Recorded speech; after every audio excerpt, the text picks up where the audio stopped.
Okay, good afternoon, everybody. Welcome to Network Analysis Made Simple. Hope everybody's having a good afternoon or whatever it is in your current time zone.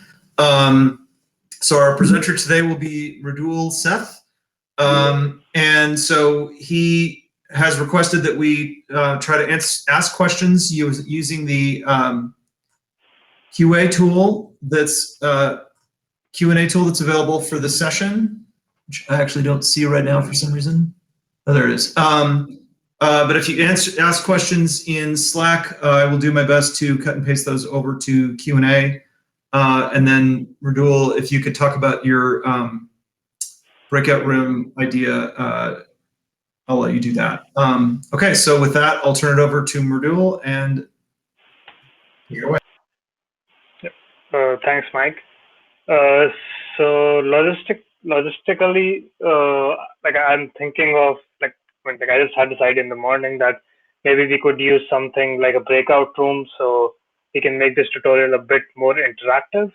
And the idea is that you just select a room at random and you can go there like this during the exercises. You can go there, work on the exercise, discuss solutions with others. And if you want, you can just keep the room running in the background and make some new friends.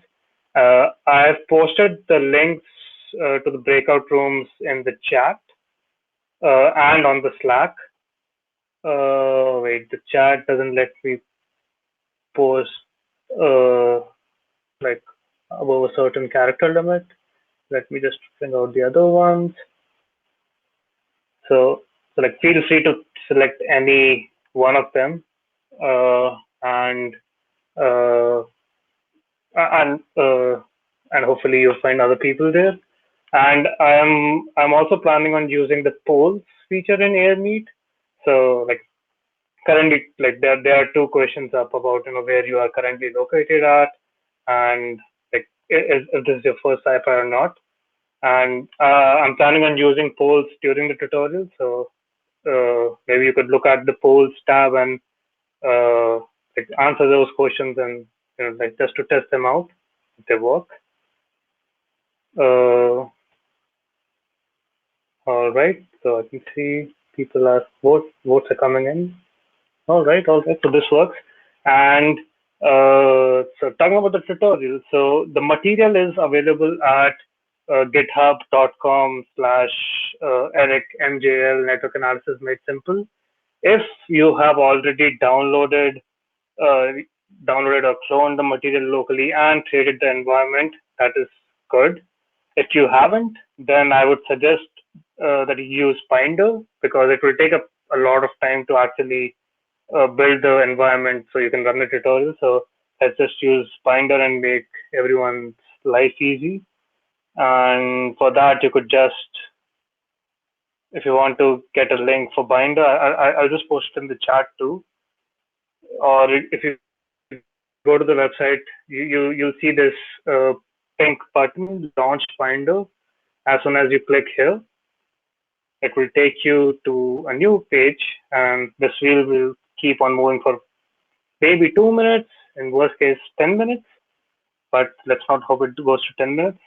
But you should have your environment ready soon enough. See? Yep. So that was fast. And if you end up in this interface, you could just change the last tree part to lab, and you would end up in something called Jupyter Lab. So people who are not familiar with Jupyter Lab, it's a browser-based interface to work with Jupyter notebooks, and we'll be using that. It makes a life easier while navigating between notebooks. And all of the content of this tutorial is in this folder called Notebooks. We'll go from 0, 1, 2, 3, and like it's divided into different chapters. So we have introduction, we have some algorithms, we have some practical usage of network science, and we have some case studies.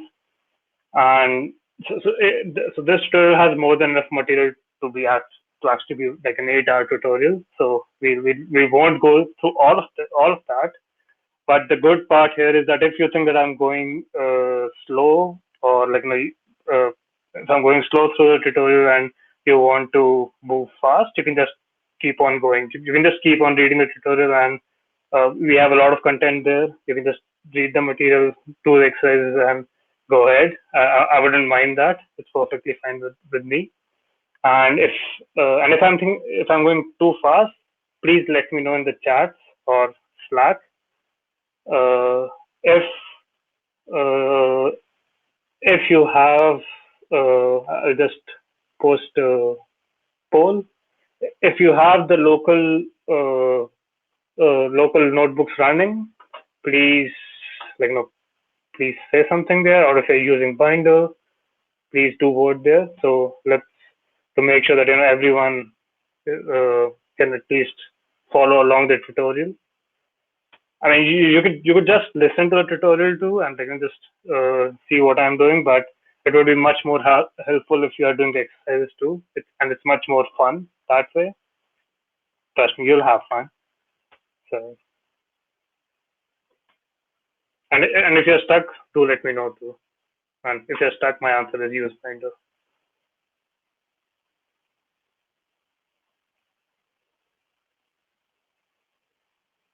Just wait for a couple more minutes.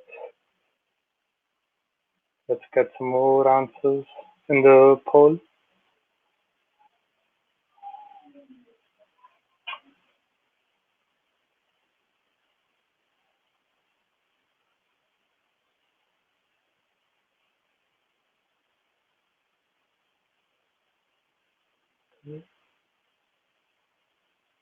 If you're getting an echo, just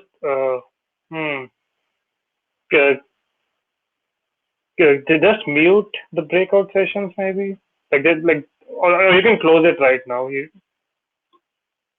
Or like either try muting them, or if that doesn't work, if you mute them, it should not echo, right? Yeah.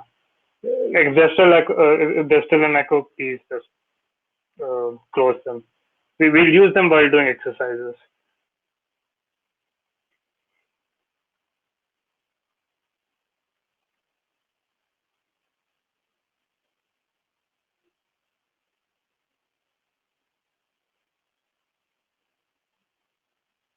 All right. So someone's stuck.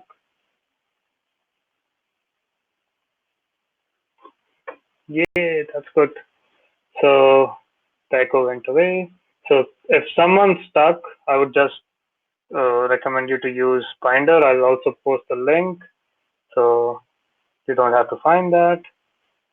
A second. Yes.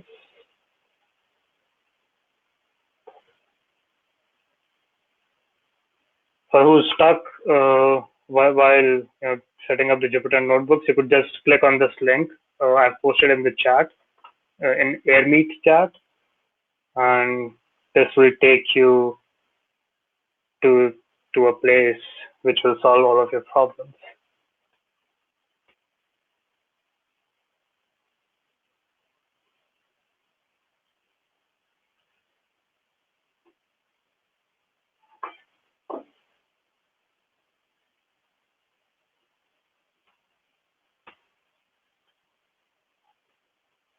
All right, let's move forward, and just to have a idea of if people how people are they comfortable with Python or pandas or numerical computation in general. I'll just publish some more polls and let me know what are the answers. Like according to the answers, I'll choose the notebooks to go through. So if we have a lot of people who have a lot of experience, then we can go through some case studies, which are a bit more advanced.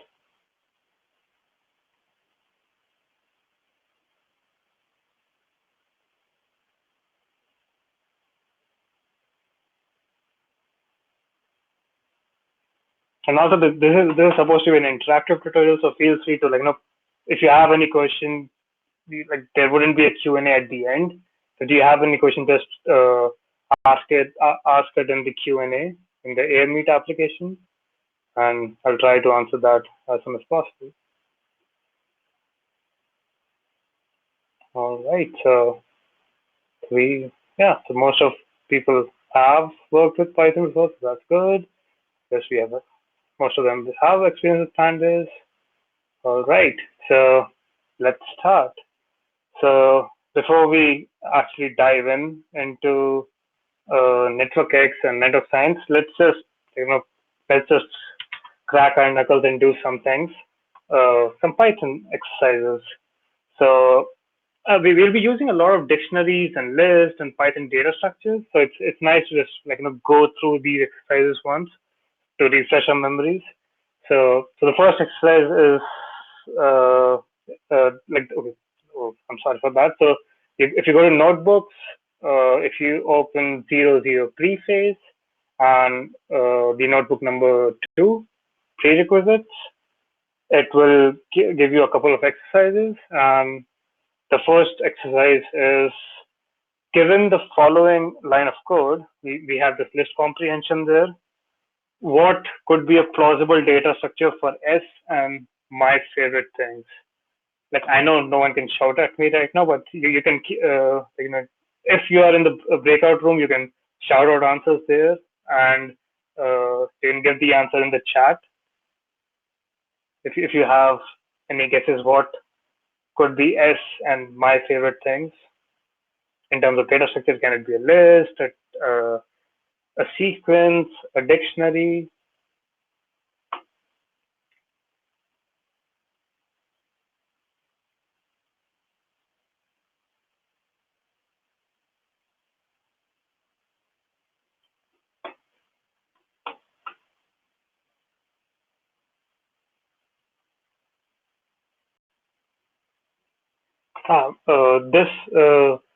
If you go into the notebooks folder and 00 preface, the first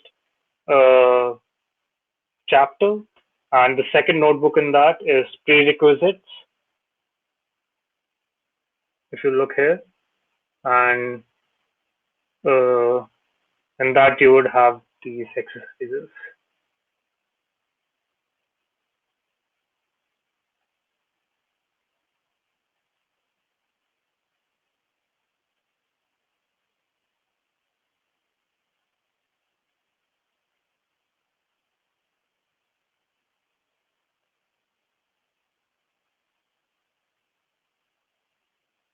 So we have our first answer here. It says S is a dictionary and my favorite things is a list. Does everyone agree? Yep. We have one thumbs up. We have another thumbs up. We have multiple thumbs up now. So it seems like everyone agrees with that. And yes, these are certainly plausible data structures. They're not the only one, but yes, these are certain plausible data structures here. And in the next exercise, we need to write some code. So suppose you are given this data, which is a list of dictionaries, if you see, and let's execute. Whoops. Let's execute this code. And so you need to fill up this function, and it gives you the question there that you need to find all the people with the surname given the query surname.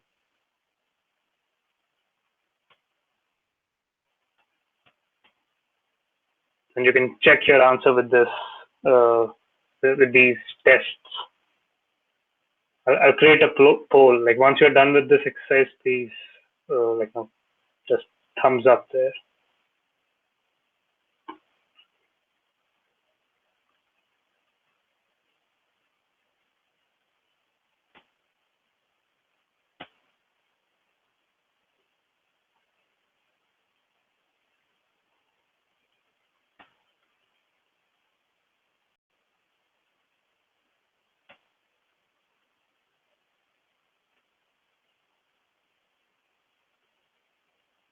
There's a new poll regarding exercise 2. If you have if you figured it out, please go click yes there. If not, not yet.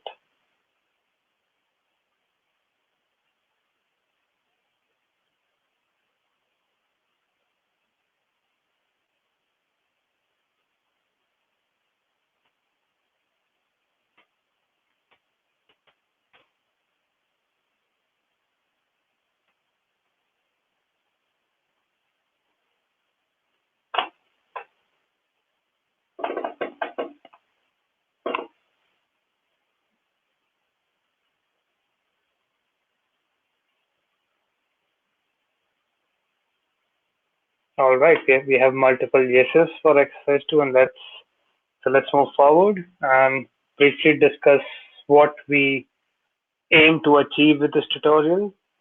So the first technical takeaway is that by the end of the tutorial we should be comfortable with using NetworkX. It's a graph theory or network science uh, uh, Python package, and I love it because it has a very intuitive API, which makes it extremely beginner friendly, and it just makes sense. That's not usually the case with other network science packages or graph analysis packages. And and the intellectual goal here would be to have some sort of network thinking while you're doing like a data science. Like when you look at a data set, it's very much possible that you can model that thing as a network, and you can use standard tools from network science to extract information to make sense of the data. So that's our second goal here, and it's usually, like in my opinion, it's usually something that a lot of data scientists uh, don't really look that much into. Like a lot of data scientists would they learn a lot about time series modeling, about the general machine learning models, but this is sometimes overlooked. I don't like that, so I feel like this is something that a lot of people should know, especially if you work a lot of data. And my motto is that if you try hard enough, anything can be a network. But yeah, that's stupid. Don't do that. So let's first start with what is a network. And I'm on the first notebook in the chapter 1 introduction now, which is graphs.ipynb. So the mathematical definition here of network would be it's comprised of two sets, a node set and an edge set. So a node set could be it's a set of entities. It could be people, it could be roads, it could be proteins, and edge set record the relationships between them. Like, are they connected? If they're connected, how they are connected. So this is this. This is a formal definition of a graph, and if you uh, and let's just look at some example of networks, and wait, let me see how we can do this. Yeah, like what is a network that you can think of? Just write that thing in the chat. But what's your what's a day-to-day thing that, like a day-to-day uh, system, a day-to-day like software, or a day-to-day uh, thing that you can model as a network? Feel free to write them as there are some examples in the notebook, but feel free to come up with crazy networks. Yep. So we have the first one: cities and roads that connect the cities. People. Yep. But uh, can Carol clarify are people nodes or people edges? Yep. So we have network of friends and social media. Example: Facebook. 6 degrees of Kevin Bacon. Yes, we have here. Brain networks. Yes. See, as I said, if you try hard enough, anything can be a network. And we have a lot of examples of networks here. So usually when you think about networks, it could be something like social networks, Facebook networks, like Facebook user graph, Twitter user graph, and then you have airports. Like if there are flights between them, there's an edge between them. Then it could be proteins. If two proteins can bind to each other, then you can create a network. So networks have uh, endless uses in real life. And so all throughout the tutorial, we'll use network and graph interchangeably. And at least in my experience, if you come from the data science part of the world, you would call it network science.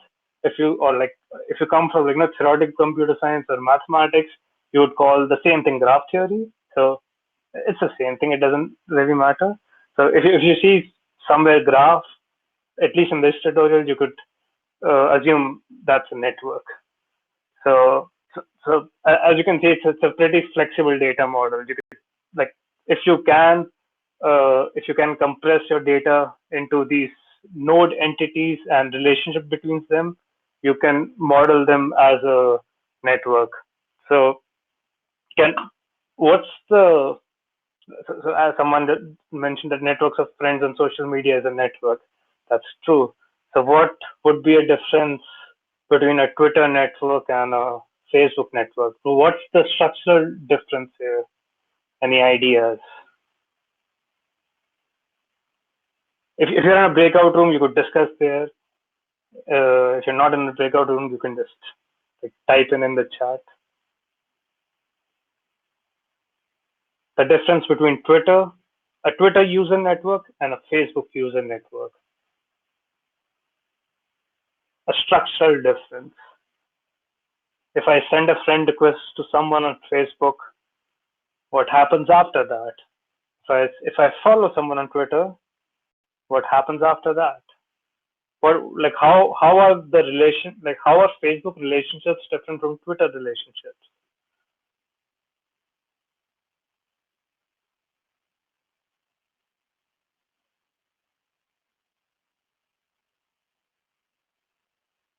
All right. Yep.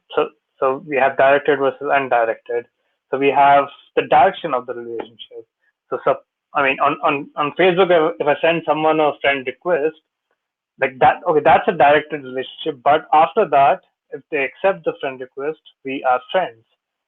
If I'm friends with A, the person is friends with back on me, at least on Facebook. And in Twitter, if I follow the SciPy 2021 Twitter account, that does not necessarily mean it follows me back. So you have this inherent structural difference between these two networks, and in mathematical or in computer science terms, we call them a directed network and an undirected network. And like one could say, an undirected network actually has directions. It's just bidirectional. So you could say that, but it's much easier to just deal with undirected networks at this moment. And so Eric Ma, like one of the co-writers of this tutorial and co-presenters of the tutorials, he believes that H define the interesting part of a graph, and I agree. Like just having nodes is not enough. The relationship between those nodes, how they connect, is the interesting part. And majority of the network science algorithms are based on those connections and how they move, how you can jump how you can jump along the network. If you want to spread something, if you want to spread a rumor, how do you do that? If you want to spread diseases, how do you do that? So the relationship part, the edges part, is are the core property of a network. So we have a question: which one is which? Oh yeah. So in this, Facebook would be an undirected graph because there's no direction between friendships. If A is friends with B, that means B is friends with A. And in Twitter, it's a directed graph because if I follow someone, that does not necessarily mean they follow me back. They could, but it's no guarantee. So that's why we have these undirected and directed graphs. So now that we are done with a quick intro to the mathematical part of graphs, let's look at the NetworkX API. And for this, it would be nice if everyone follows along and in the notebook, and we go through the code together. So this is notebook 02 NetworkX introduction, which is again in the chapter 1 introduction.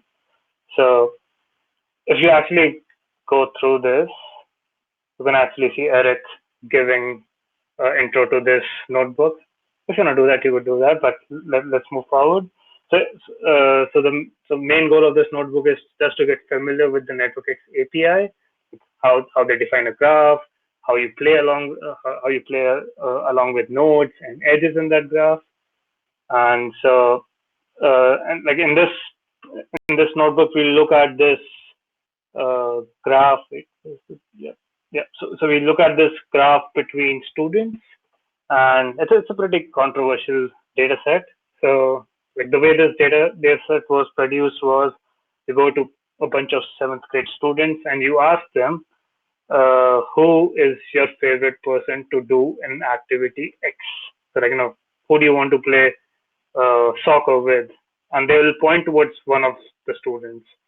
And like they did this for 3 questions. They asked them, like, who do you want to play soccer with? Who do you want to go to a party with? Or questions like that. And they selected 3 different people, and that's how you ended up with this network. And we are going to look at that network and do some analysis on that. So before that, make sure that you run these cells, like the first cells, and the imports too, and make sure the imports are working. If the imports are not working, do let me know in the chat. And so let's just quickly look at the data model and like how graphs are defined in NetworkX. So in NetworkX, a basic graph object is defined via a graph object. This NX is basically short for NetworkX. This is how we usually import NetworkX. Import NetworkX as NX, just like you have import NumPy as NP. So NX.graph, this will create a graph object for you. And every graph object has nodes and edges. And beneath this graph object, you have these multiple dictionaries of dictionaries which store the data. So if you want to access, like what kind of data does node 1 have? What are the other nodes node 1 is connected to? You would do something like g.nodes node 1. If you want to look at the edge attributes, so in NetworkX, when you create a graph, it's not just nodes and edges. You could also add properties of that edges. So for example, in a transportation network, that could be, like, suppose it's a flight network between cities, that attribute could be the different airlines that fly between those cities. In a Facebook user graph, that could be the number of mutual friends you have. Like that could be a edge attribute.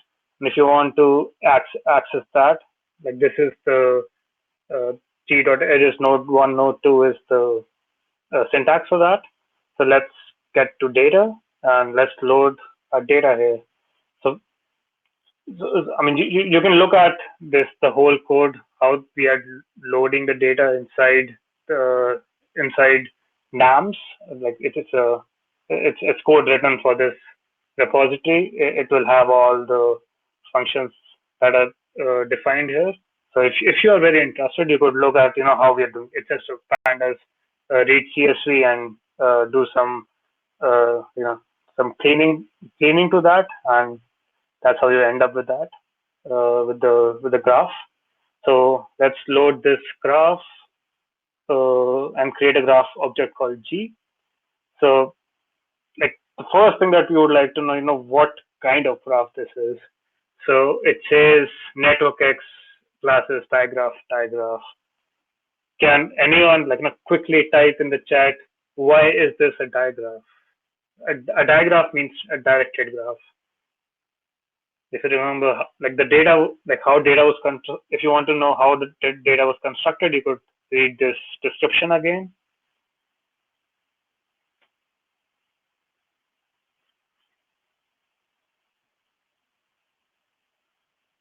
All right. Yep. So these are not mutual relationships. Just because I am saying I want to play with Alfred, that I want to play soccer with Alfred, that does not mean he wants to play soccer with me. So that's why we have a directed graph, and and if it were not a directed graph, this is the syntax in network X. You just create a graph, nx.graph, and you will see that it says graph.graph. And there are two other like data structures in network X. There's something called a multi-graph, and then there's called a multi-digraph. If we have enough time, we look at we look at this later on. And see, Alfred would rather play basketball. He doesn't want to play soccer with me. So, so if we have enough time, we look at multi-graph and multi-digraphs too. But like these are the four basic graph objects we have in network X. People have tried implemented, or people want to implement something like a hybrid graph, which allows you to have directed as well as undirected nodes, undirected edges in your network. But we don't have that yet in network X. Hopefully, sometime in the future. So to query a network, or a graph object, you just use g.nodes, and it does what it's supposed to do. It will return you something called a node view. So node view is an implementation detail of how network does it. It's a view on the dictionary underneath. If what I just said doesn't make any sense to you, it's okay. That's not important for this tutorial. But so g.nodes will give you a list of these, not a list, a view of these, all the nodes in the network. So, and the weird behavior because of that is that we can't slice this, like here 0 to 5, it will give us an error. Yeah, because we can't slice this view. Hopefully in future iterations of networks we could. So for that, we first need to typecast it to g.nodes and then slice it, and we can get the first 5 nodes. And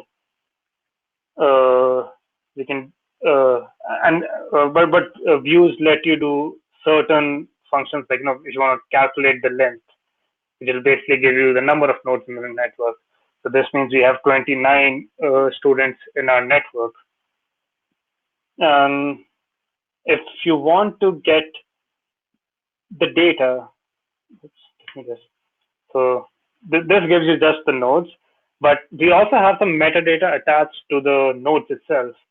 So we could do something like this: data equals true, and this will return us a node data view. And you could see that every edge has something, some metadata attached to it, which is a dictionary. And in this case, that's called gender, and it will give you the gender of that person. And this is one way of doing it, and there's another which not a lot of people use, but it's possible. If you do g.nodes.data, it will return you the same thing, but you don't have to write that data equals true. So let's do something similar that we did in the last cell. So yep, just a sanity check. Yes, doesn't matter if you ask for data or not, it will give you the total number of nodes.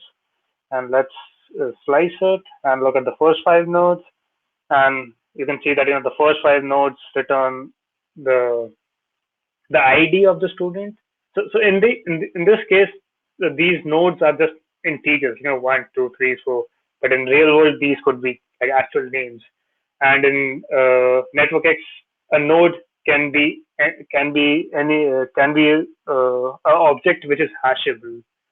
Again, if you don't know what hashable in a dictionary means, it's okay. It's not important for this tutorial, but for the people who are intrigued, in a network X graph, you can have a string as a node, you can have another tuple, you can have another graph as a node if you want. Graph, the way graph is implemented in network X, it's hashable, and uh, and also you can have an image as a node if you want. You can have that.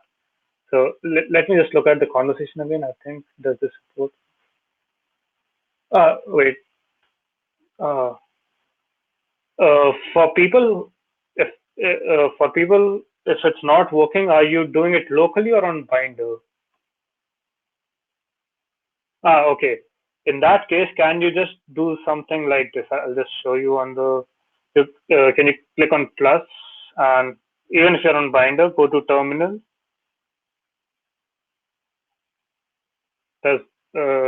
And run Python setup.py develop.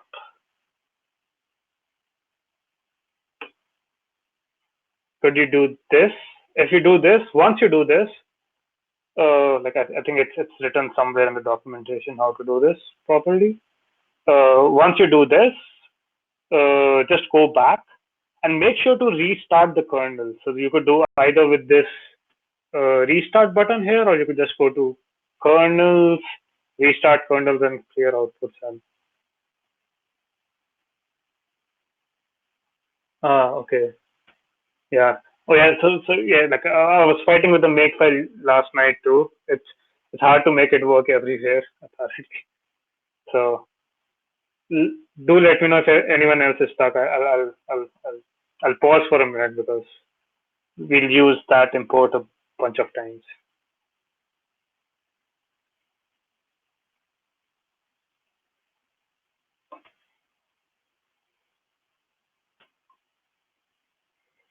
Just give me a thumbs up if it's working for you.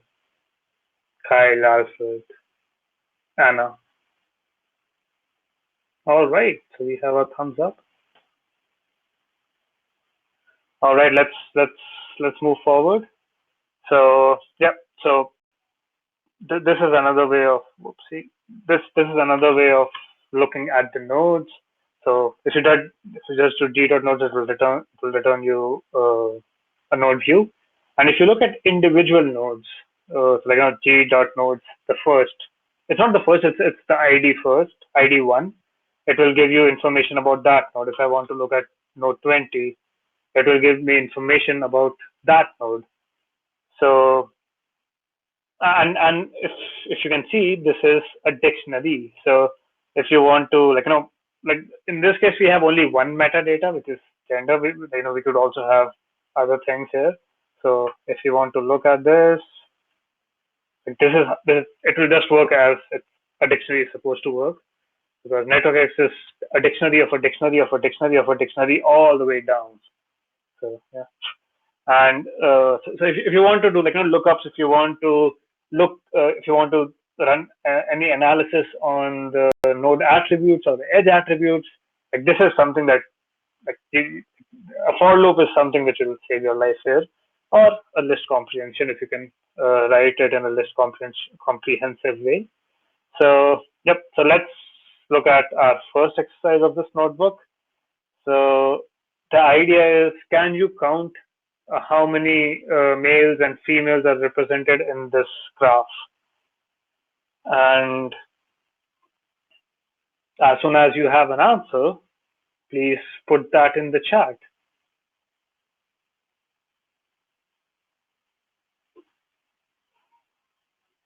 Oops, I will not show you the answer. I mean, you can look at the solutions too.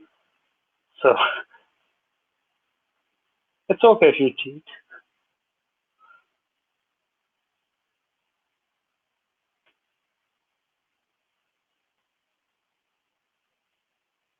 Give me a thumbs up as soon as you are done, or just put in the answer in the chat. Yep, we have a first thumbs up.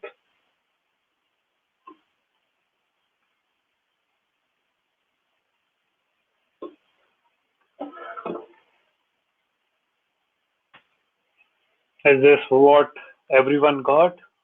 For people who did the thumbs up, we have 12 male and 17 female. Yep, we're getting more thumbs up. And do let me know if you think I'm going too fast. Please put it in the chat.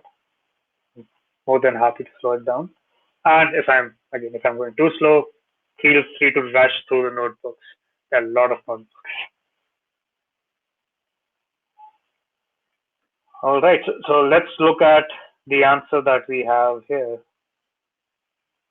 Let's use some Ipython magic. Oh yeah. So this is our answer. This is like one of the answers. There are 100 ways of doing the same thing here, but we just use counter. If you haven't seen counter before, it's amazing. It saves you a lot of boilerplate code, especially when you're doing these countings on when you're counting attribute, not attribute, like any attribute in a dictionary. It's pretty nice and efficient way of doing it. So this is our answer here, and as I mentioned, that there are multiple answers. In the end, if you're getting this answer, male 12, female 17, it's right. You could also test your answers in the next cell, which will, if it does not throw anything, that's good. That means the assert passed, it didn't fail. And this is another, not network science thingy, but just like data science or software engineering thing that you should always test things. I know a lot of people say that. Sometimes even I don't do it, but it's a nice thing to repeat. Let's see.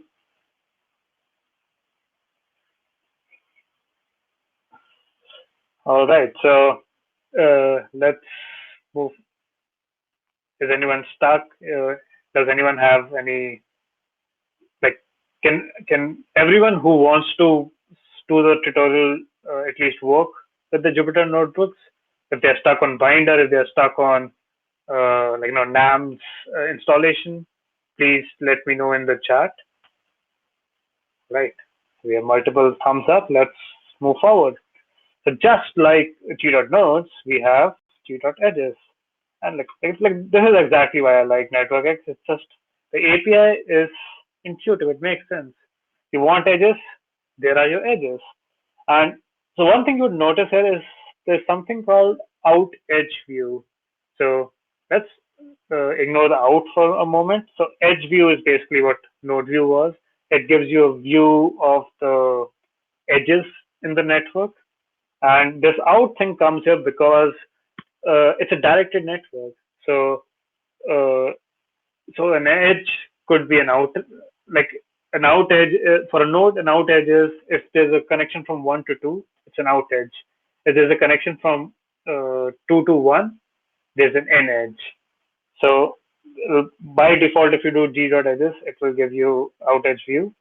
And let's do the slicing again because it's taking up all of my screen, which is not good. So if you look at the first 5 edges, so we have an edge from 1 to 2, we have an edge from 1 to 3, we have an edge from 1 to 4, and so on. So we have a question, what is a query? I'm confused. Where is a query? Oh, okay. I'm sorry. So querying edge information. Querying just means getting the edge information out. Just looking at the edge information. We have a question. Yeah. So I mean, it was the same question, and how do I explain?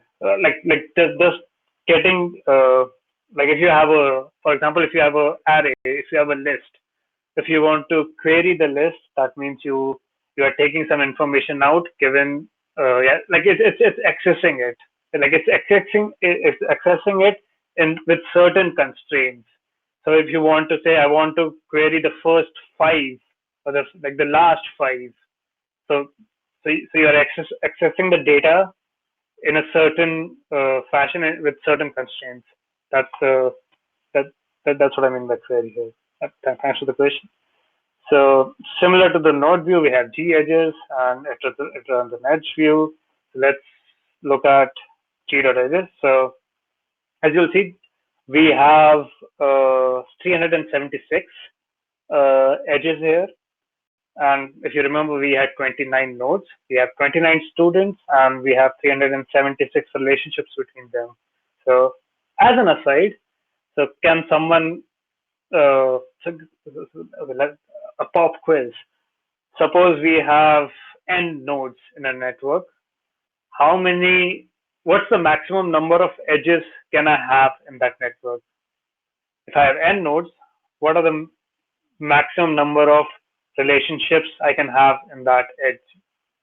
So we have an answer n minus 1, and n into n minus 1 by 2, n to the power of 2, and C2. So any more guesses?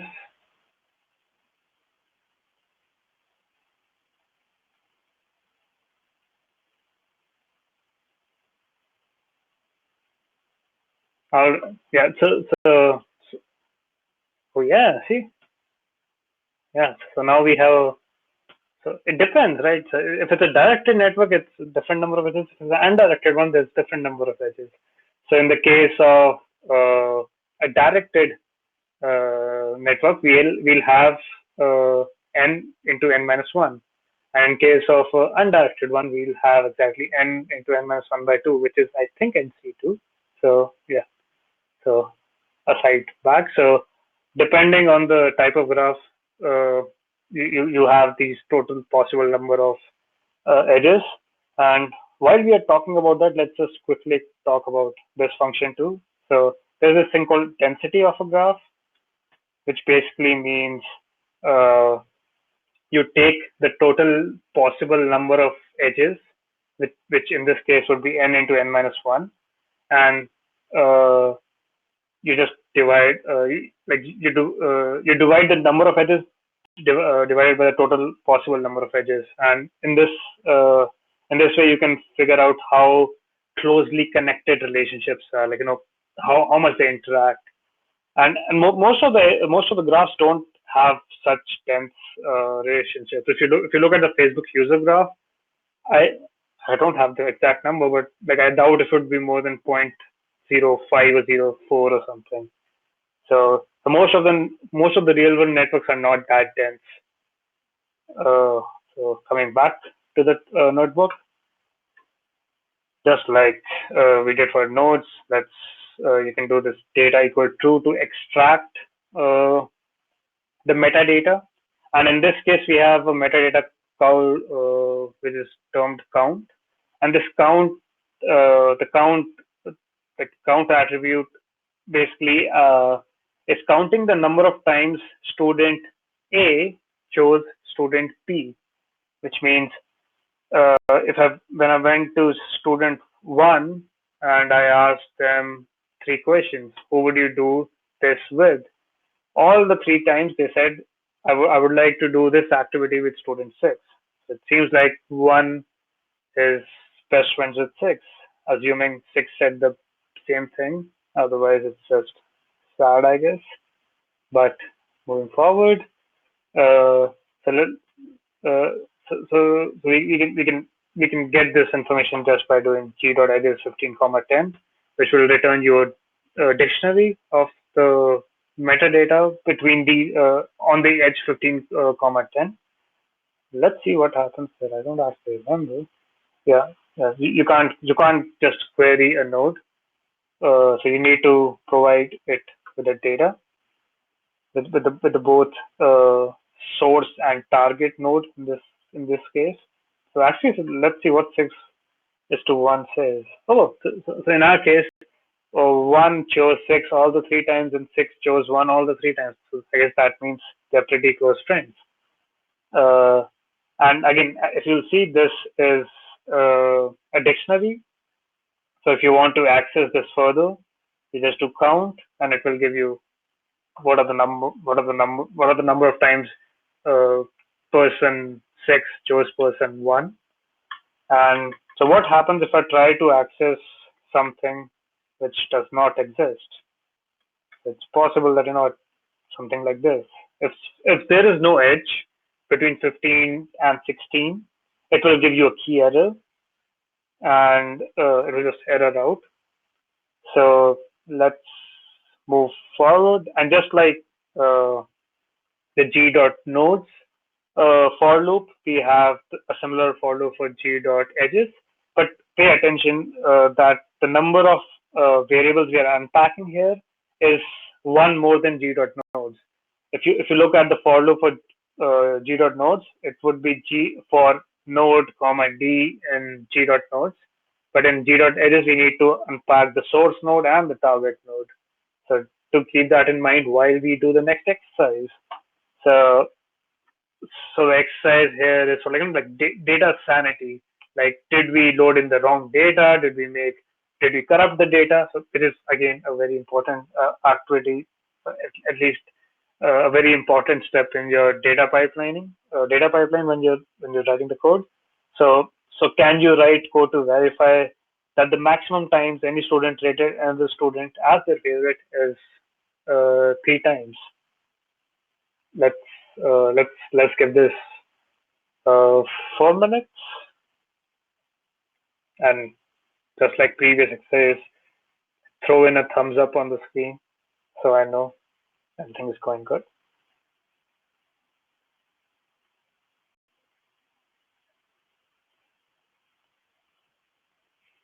And also, if you feel that you are stuck and a lot of this does not make sense, you can actually look at all the answers too. If you go to the last cell of every notebook, you can actually just run this cell, and you can look at all the answers that we have, like all the solutions we have.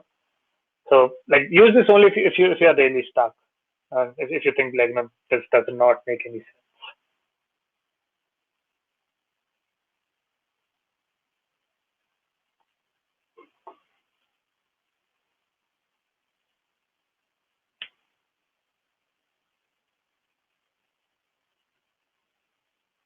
And if anyone is still using the breakout rooms, feel free to discuss them if you have any ideas of what you could do. And if you're stuck, feel free to ask a question in the chat or Q&A too.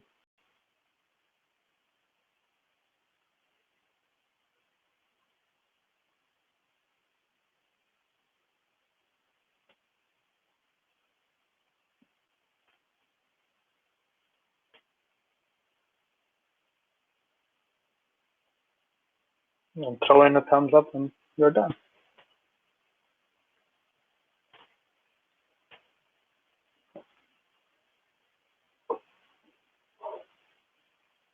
It's not opening in new tabs. But this. Oh wait, if that happens, can you try doing something like right click on the notebook and just click open? It does. This has happened with me a bunch of times. Does that work for you, Lauren? Mridula, you also have a question in the Q&A. Oh wait. Whoops. Oh wait. Whoops. What exactly? I think we answered this. Was that exactly it? Thanks, Mike. So my binder is. If you want to move to the normal Jupyter Lab, not Jupyter Classic, just go to the top. Wait, let me just give you the link again. Give me 1 second.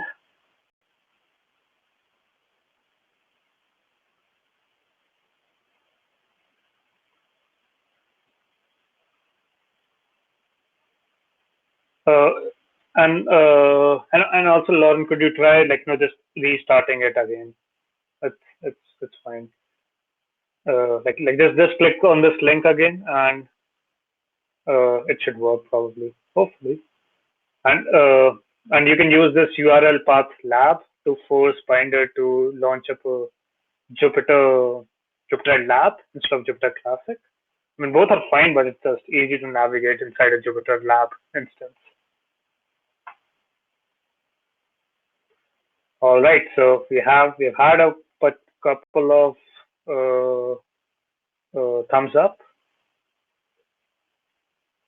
and actually it's time for a quick break too, for a 5-minute break. So like it's a long tutorial, and the idea is that we'll have like one quick break, like for 5 minutes right now, and after 1 hour after that we'll have a 20-minute break, and after an hour we'll have a 5-minute break. So this one have a 5-minute break.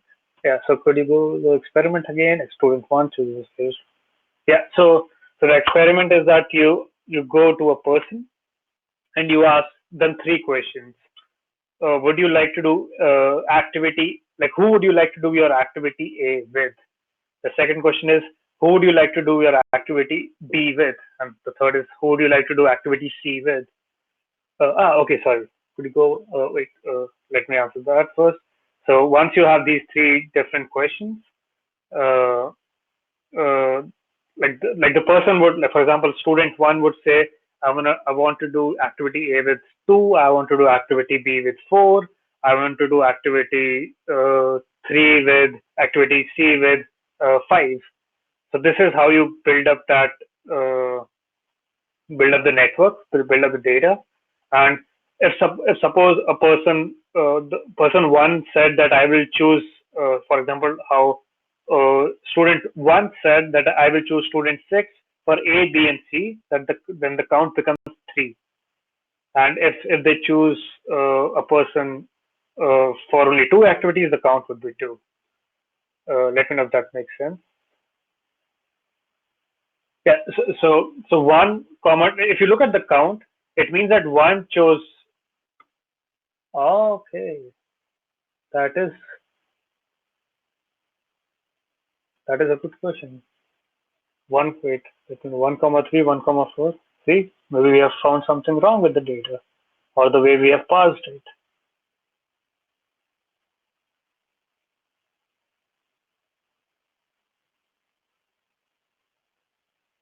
Or maybe I understood this data wrong, right?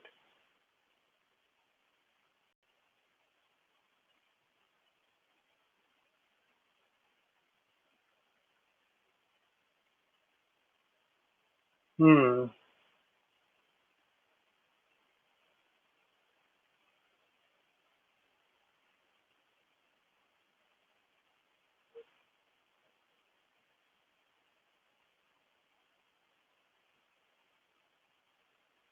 Let's look at some more.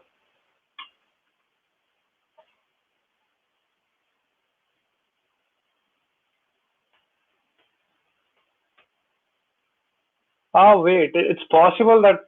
Oh wait, I think I got it wrong. I think it's possible that the student gave multiple answers. Oh yeah, it's possible that student gave multiple answers for like, no, I want to do this activity with all of these people. Again, honestly, I'm just guessing right now, so I'll have a look at this later. So thanks for that. Like I've given this to multiple times, and I've never seen that before. Thanks for that. And so we had another question. Can you go over the max count again? So yeah, so the idea here is that so what we want to test here is that you go like you go through all the edges and you look at that count variable, and you just have to check that does that count variable ever become more than 3? Like is it possible that a person 1 chose person B for more than 3 activities, which would mean that something is wrong with the data. I mean, we already saw something wrong, but something is more wrong with the data. So that's the idea behind this question.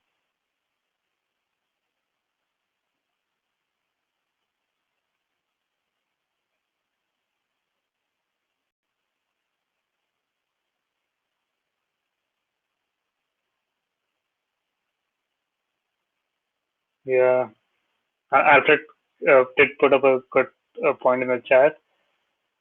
You know, let's look at this after the tutorial and like figure out this data set, like what it actually did there.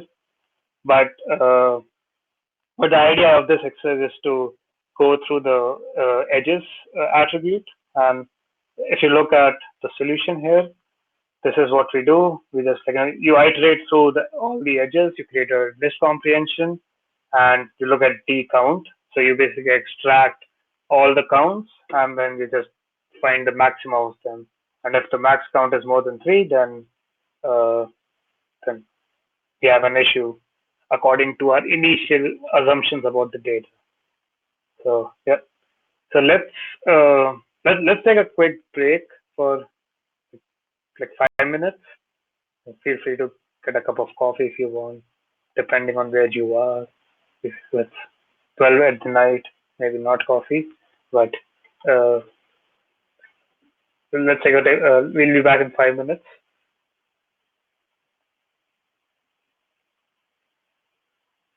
And please do let me know if you're still stuck with any like logistical issue in the sense that the code is not running, like the Jupyter lab is not opening.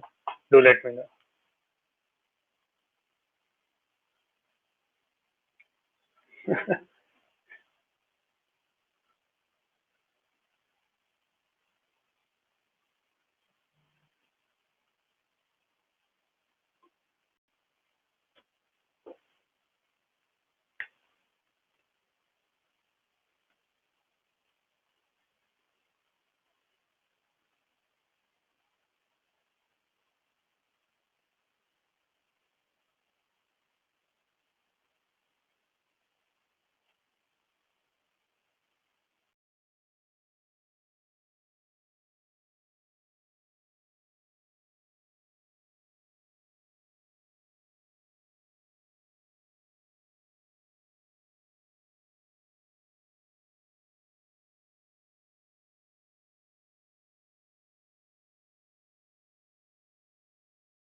And if you're still stuck with any of the exercises, you could look at the solutions in the last cell of the notebook.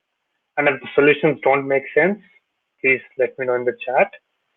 And if you are in a breakout room and there are other people there, maybe like talk to them. You are the nodes here.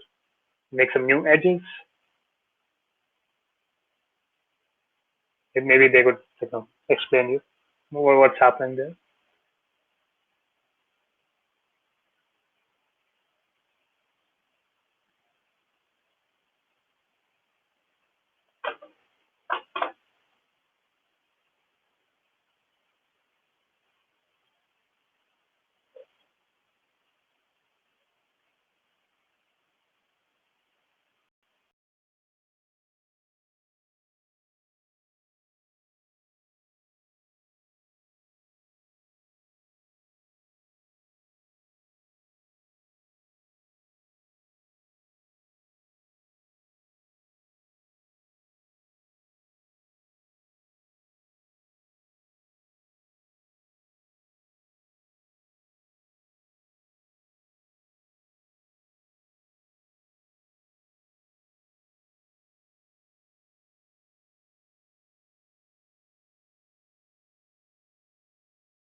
All right, let's get back. Hopefully, everyone has a cup of coffee or tea or cocoa, depending on the beverage of choice. And so till now, we were looking at how to query the graph, and by query I mean like the data is already there. We have loaded in the graph. We have created a graph object. We know what's already in there. We didn't manipulate the data. We didn't add new things. We didn't remove anything yet. So let's see how we can manipulate the graph with the NetworkX API, and it's like again pretty straightforward, self-explanatory API. If you want to add a node, you call something g.addNode. It will add a node to the graph object G, with node being the node name, which can be an integer, in which is in this case, it could be a string, it could be another graph object, it could be a tuple, it cannot be a list because it's not hashable. We'll check that out later. And you can also add arbitrary node attributes. For example, in this case, one of our attributes is gender.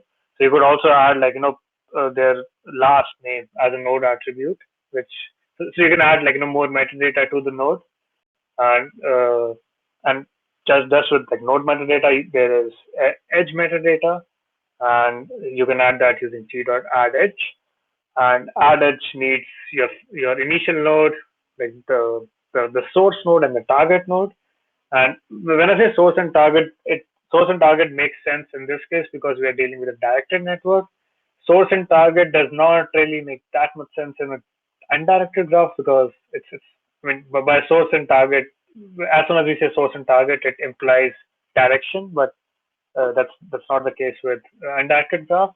So you just say node 1 and node 2, and it internally it's just a keyword arguments thing. So you can pretty much add any number of you can add any number of data attributes that you want to an edge or a node, constrained by your memory, basically.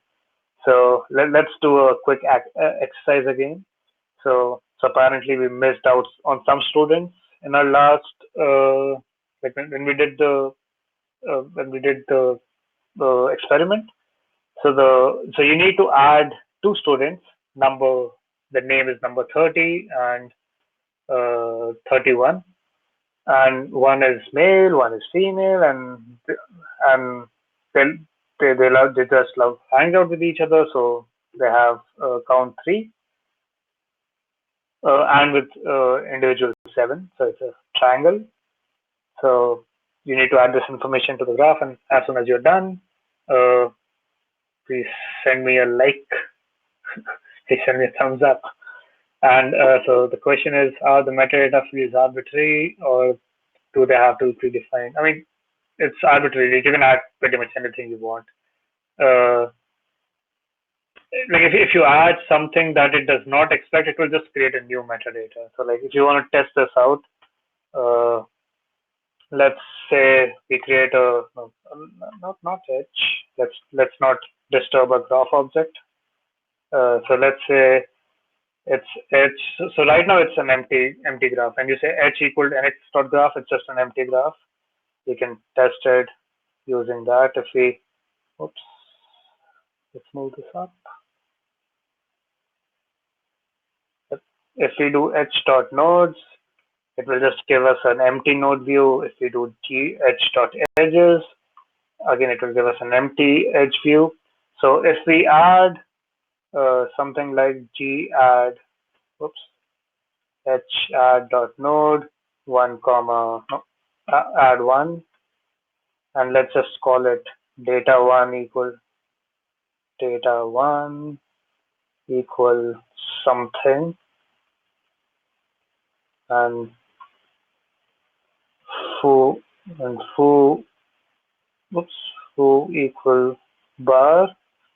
Networks will happily add that, and this is in my opinion one of the superpowers of networks. It's very flexible. You can pretty much add whatever you want.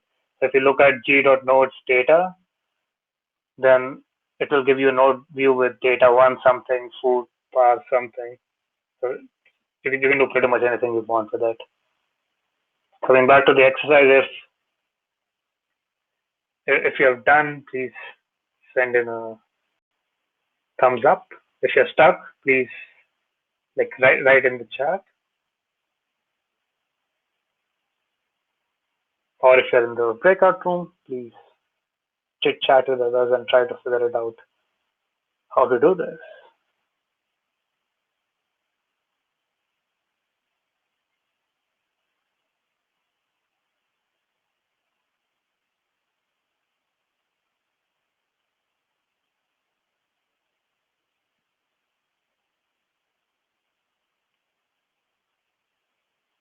And if you think you're done, so please run this next cell, which will test if it's like this. It should say all tests passed. If it says that, then yes, you have successfully created the new edges and nodes. And if it says all tests passed, please send in a thumbs up. Whenever I try to send in a thumbs up, it looks like a like on my screen. So, and because you're sitting in front of a camera doing streaming, like it just comes out and like, please do like, subscribe to my channel. Yeah, see, YouTube corrupts.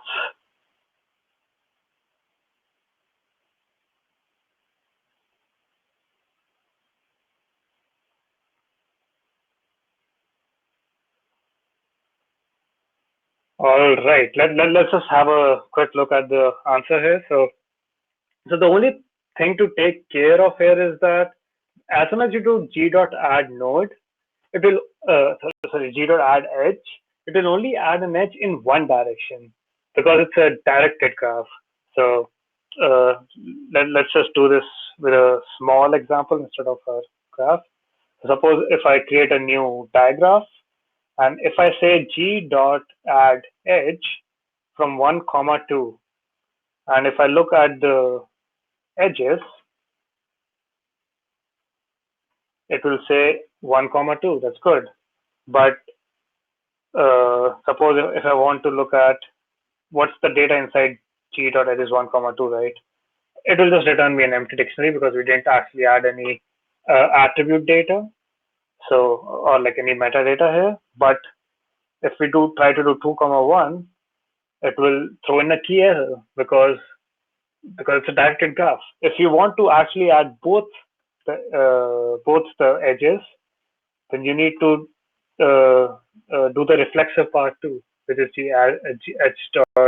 edges 2, 1. But this is not required in a normal graph. So if you do if you just do add edge 1, 2 in a graph, this also works. So that's another one thing to note here, because it's a directed graph. We need to add the reverse too.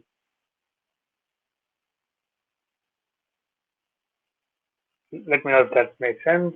If it's not, please you can ask any question in Q&A, and if not, you can also post in the chat. So let's see. So we have all of our tests passing. So like as just an aside, this is not just specific to NetworkX, it's just a coding pattern in Python. So if you can use a list comprehension, use that. It's usually much more efficient to use a list comprehension than writing a normal for loop. So if you can use that, do use them. And like this is just standard ways of idiomatic ways of doing like working with attributes and metadata in NetworkX graphs, which you can have a look here. And if you want to look at this was just the surface of the NetworkX API. And if you want to go deeper into that, you can check out NetworkX docs. We're also working on this new thing called NetworkX guides, which will go into much more detail into specific topics. So you could watch. I mean, they're far away from being developed, but you can maybe in the next couple of months. We have a couple of Google Summer of Code students working on that. So maybe by the end of summer, we'll have a good collection there. And so we have a question. Let's answer that. If it's undiagnosed and you want to add count at the same time, okay, so it's the same thing. If you want to do this, if you just add any arbitrary thing, count equal to 10, flow equal to 140, something, sum equal to 10. Like if you do this, everyone's happy. So like, and as you'll see that 1, 2 is the same thing as 2, 1. So it will output the same metadata dictionary. All right. So I guess so we can do this. Like I would suggest doing this access later on, not right now, in interest of time. So it's like the access unrequited friendships, which means like friendships which are not mutual, in the sense that if someone chooses another person as their favorite at least one, but the other person has not even said one, that's, I don't know, that's just, I guess, kids, that's just being in 7th grade. But you will look at this exercise later and you try to figure out a solution, and there are multiple solutions here. There's no one right solution, so do have a look here. So let's move on to the third notebook in our introduction chapter, which is Viz. As you'll guess, it's short for visualization, and graph visualization in itself is a major research area, like active research area. Like no one has actually figured out how to actually visualize graphs properly. So NetworkX has an inbuilt drawing capability, and it's okay, and you'll see why I say that. So suppose we just do nx.draw. That's like very to the point API. If you want to draw out a graph, you just call nx.draw, and you sometimes have to wait because there are 376 edges, and which can take time. It should not take this much time. Let me just restart the kernel. Maybe something is wrong in the backend. Let's try this again.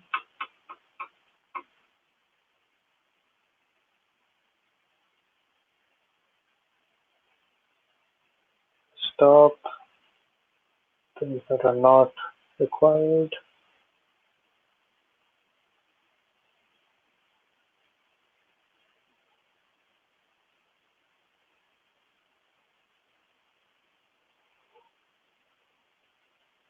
I assume you can already see the mess that we are about to see. So wait.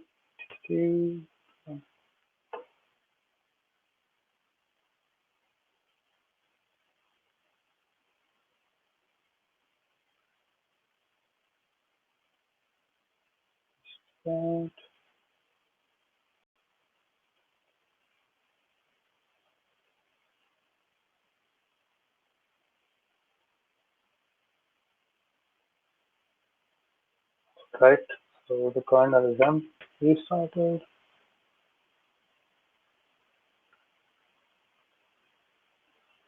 Okay, let's import these required graph object.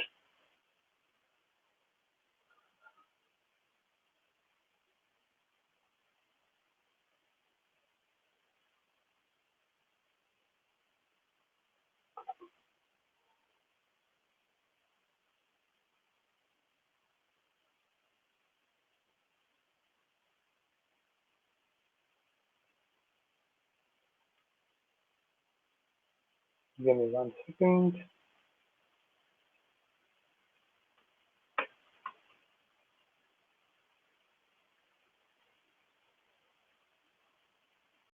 Let me just close Slack.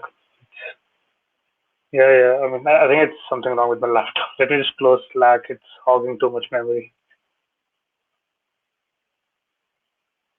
Oh yeah, so yep. See, as soon as I close Slack, so nx.draw. So can anyone figure out what's happening here just by looking at this graph? It doesn't look that well. I mean, it's a picture, it's an image, but you can't make any sense out of it. You could say, okay, there are a lot of connections between things. You can see these pointers, where they are between different nodes, which are circles in our case. But it's very hard to infer anything. So, and this is why it's one of a nice research area if you can try to figure out new ways of visualizing them. And this we'll look at some of them. So if you want to add even more with labels, it will take much more time.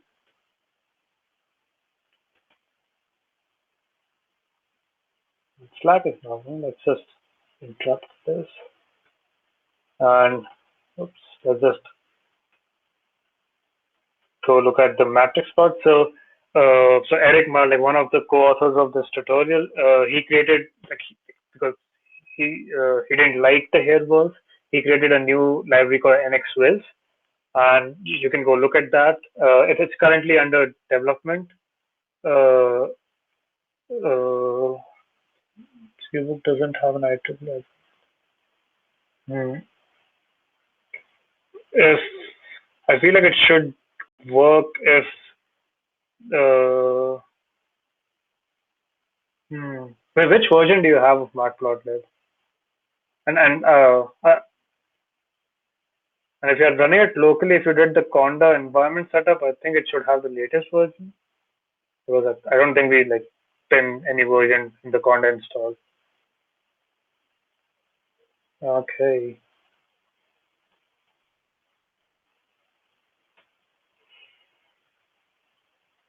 I mean, anyway, in this case, we don't have to we don't have to do any exercise, so maybe we just look at the screen. So we can create these matrix plots because we don't have to look at the screen. And this is the other way of doing this tutorial. It's available as a Jupyter book. So if you don't want to actually execute things and play around with it, you could just go to the website and read through the tutorial if you fancy that. And everything is already executed here, so you can just look at this while I try to figure out what's happening here. Wait, let me just go. Yep. Let me just keep that running. Yep. So yes, exactly. It looks wonderful, right? So like all credits to Eric Ma. Like he created this beautiful beautiful visualization to library. I could never do this. I'm very bad at designing and just things in this. So it's a matrix plot, and if you want to understand this matrix plot a bit more, it's like every dot you see, that just basically means there's a relationship between them, there's an edge between them. So you if you look at this syntax, it's group by, you first do a group by on how you want to partition these nodes, which is gender, and then you can color by, you have different colors for these partitions. And can anyone guess what's up with this diagonal? Why is there is nothing here? What would a diagonal in an adjacency matrix like this mean? Any guesses? All right, so yeah, can't like yourself. I mean, you can like yourself. It's just it's a good thing. Like a student didn't say who's your favorite person, and they didn't reply with it's me. So I guess we don't have a lot of narcissists in those class in the 7th grade. That's good, I guess. So yeah, so the diagonal is empty. No student voted for themselves. And the other thing that you can see, that this is not symmetric. Yeah, that does come later in high school. So the graph is not symmetric, which means that so it's because majority of undirected graphs will be asymmetrical, because that's That's the way. That's why we model them that way. Because if A likes B, that does not necessarily mean B likes A. But all the all the undirected graphs will be symmetrical if you plot a adjacency matrix of that. So just like matrix plot, there's something called an arc plot, which looks even prettier, like even more pretty. So so so like if you want to plot like something like this is good to visualize in group connections, in the sense that if only the guys like talk to each other, we'll have much more dense connections here, and we would not see these things, like these big loops of connections. And like same with the other other partitions. If if there are a lot of in partition connections, you'll have like dense connections here. It's a nice way to visualize this. And just like an arc plot, there's something called a Surkov plot, which basically takes the arc plot and then you create a circle out of it. And like it's the same inference from this plot, that if it were that most of one group talks to each other, or favorites each other, we would not have something like this in the middle. But if we have that, we can say something like that yes, there's enough enough spread in the group. And this one's even better in my opinion. Like I'm not sure if I can, let me just try to zoom in if I can do that. Yes, it's called a Hive Plot, and this is great for visualizing intra-group connections and intergroup connections. So on this side, you basically like these two yellow dots represents one group, and these green dots represent another group. So like you can see, these are very dense groups. Which means there are a lot of connections underneath, under inside the group, and then you have these intra-group connections, and you can see some interesting tidbits here, that some people from this group are extremely connected to the other group, and some are not connected at all. But some people from everyone from this group is at least connected to someone in that group. So this was the whole point of not doing hairballs. Like you can't, it's very hard to infer these things from a hairball. So coming up with a good visualization strategy is equally as important as doing the analysis yourself. And so you can figure out these things via the network science, a lot of algorithms too, like some matrix. But if you want to put this on a poster, if you want to show it to your boss, instead of trying to explain that matrix, you can just put this image there. And there's a question: can networks make interactive plots? The answer is no. Networks can't do that. What networks can do is it can export the network to other tools. To make those pretty plots, you usually need JavaScript, and I suggest using 3D.js, which is good. And so recently there's also this Ipython widget. It's called Ipy Cytoscape. It's based on there's this other library called Cytoscape, which is just Cytoscape.js, the JavaScript one, which handles a lot of interactive plots. So this is on the JavaScript side. Then if you don't want to do that, you can also look into Bokeh. Bokeh can make interactive network plots. Then I believe HoloViz, in the HoloViz ecosystem, you can make these interactive plots too. But network itself can't do interactive plots. And I wouldn't even suggest using networks like NXDraw to actually plot anything. It's a good thing for quick and dirty visualization of just to make sure that everything looks good. But if you want quote unquote professional plots, I would suggest look at some other libraries. The plots here work good for, I would say, maybe if you have tops 50, 60, or maybe 100 nodes, and if you can style them properly, then that also works. I've used network exploits with 5,000 nodes. but it was a sparse graph. It had so it was a plot of like cities in the world. So you have this geographic information that you can move your nodes around to. You can make a graph which you can make a plot which makes sense. If you can do that, then yes, networks can also do that. But there are much better and interactive tools out there. I would suggest you use that. So and do look out at NXWIZ. It's currently under development, and if you would like to contribute, I'm pretty sure Eric would like that. So do and he's at the conference, so do hit him up if you like these things. So let's jump on to algorithms. So this notebook is available in notebooks 0 to algorithms, and we're gonna work with the first notebook, which is hubs.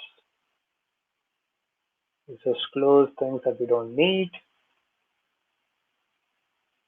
All right. So let's just execute all of them. I just hope it does not crash. Like, yep. So okay, this looks good. All right. So at the time of writing this, which was written in April 2020, so the example data set here is like how diseases spread. So I'm not sure if that's a it is what it is with the current scenario. So the way this data was collected was you have, I think it was at a conference, like a conference or a gallery, and so if and everyone had some sort of some sort of device in their pockets, and like if two people at that conference talked, like not talk, but at least were near each other for 20 seconds, we are assuming they talk. So if they're near each other for 20 seconds, there's a connection between them, and like multiple edges are possible between nodes, and it's just then you just create multiple contacts, and it's a data set from one day. So if you load in the graph, and if you look at the type, it's a graph, because if I'm talking to you, there's a good chance that you're talking to me back. Well, not in this case, but maybe in a normal conference, yes. If you're talking to someone, they're talking back at you. At least in the hallway track, not maybe in a talk or a tutorial. But let's just look at the nodes. So we have 410 people in this network, and there are around 2,700 connections between them. So the title of this book is Hubs. So by hubs, we mean important places in a network, or important places in a city is a hub. Important airports in a flight network is a hub. So in this case, what can we what is how can we define importance in a network? It's a pretty important question. I mean, it is $1 billion question, because this is exactly how Google came up with PageRank. Like when when Larry Page and PageRank, when Larry Page was I think the graduate at Stanford, he was researching how to properly index websites, find the best matches, and in that case, you could say find the important best matches. So it's an important measure of how do you figure out who's the most important person or the most important node in the network. So like one simple way of doing that, just say look at the number of neighbors. So in our case, if a person in this conference is talking to a lot of people, that could mean that the person is important, or that could just mean they are just a chatty extrovert person. It could mean either, but it's one way of trying to infer this data. Like how do you find importance? If a person is important enough, they'll talk to a lot of people. And I'm not saying this is the right way or even a good way of doing it. I'm just saying it's a way of doing it. So, and networks provides you with this thing called neighbors. So if you take a graph and if you want to look at the neighbors, if you just call this, it will return you. Let's wait. What's wrong with my laptop? Let me just open Binder too.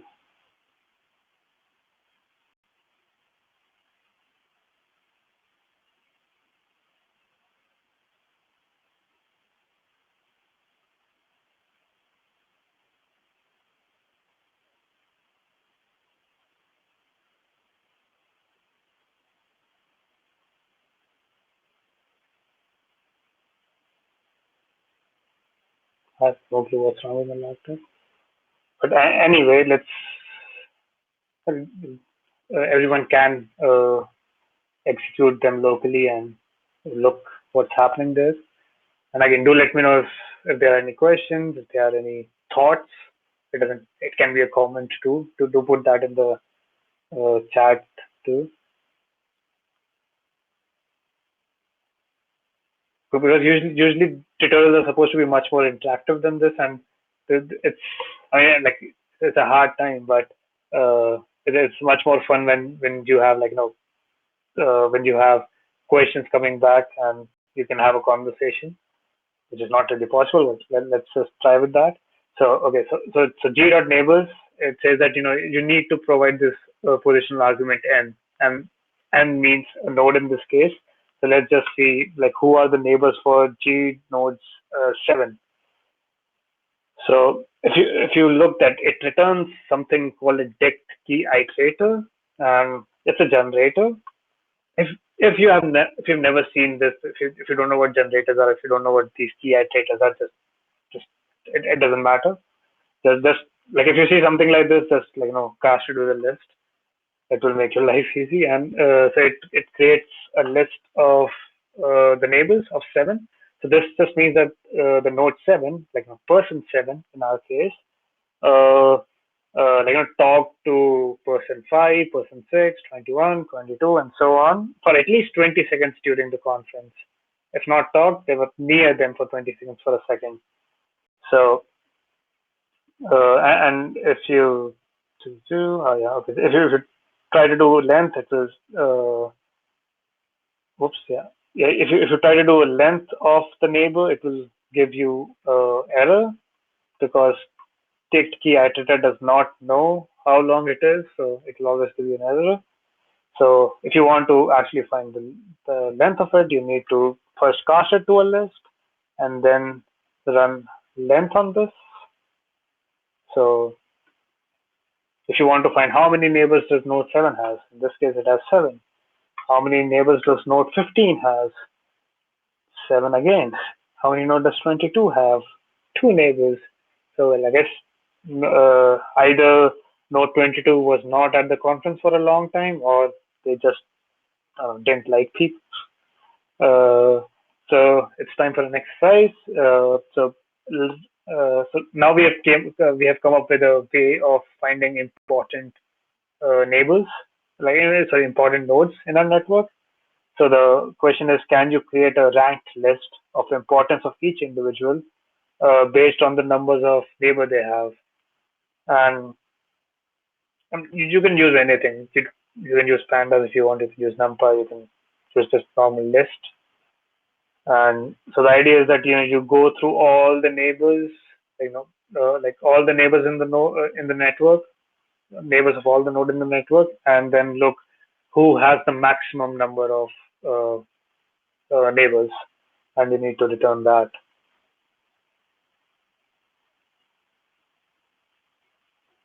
And if you're done, please send in a thumbs up. If you're stuck, please write it in the chat. If you have a question, there's a Q&A.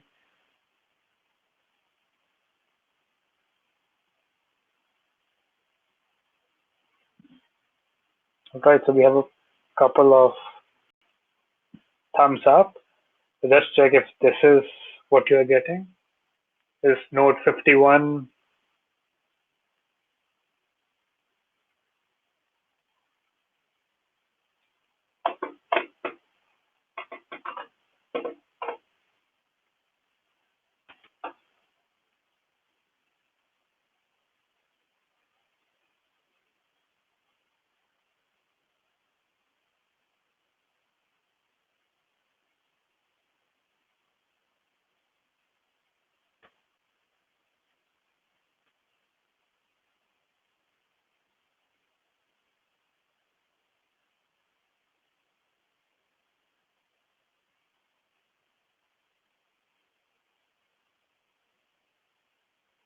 And as you would see, like in this case, but by doing this, you can also like suppose it's a like in a COVID breakout, you know who to target in the sense like who you should quarantine first if you know there's a breakout. You know people who have interacted the most, and you can like trace it back to the patient zero in this case if you have this kind of data.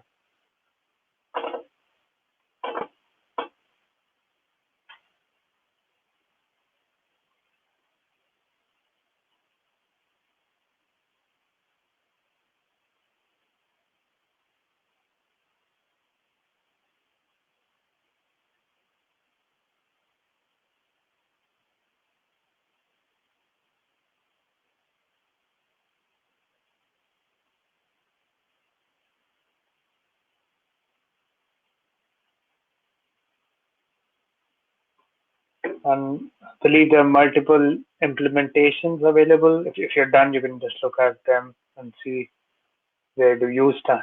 Like what was your idea there? And so like you can look at maybe if you've never seen these before, this is like Ipython magic functions. I like them. If you do like a single question mark, it just gives you a doc string. If you do double, it will also give the source. So you can see the source of the code where this is coming from. And you can also look at this function. If you do rank ordered labels, double question marks, you can see like we just use some pandas uh, functions to actually do this. And I believe this would be the fastest one. Oh no, maybe it's not big enough to actually make a difference. But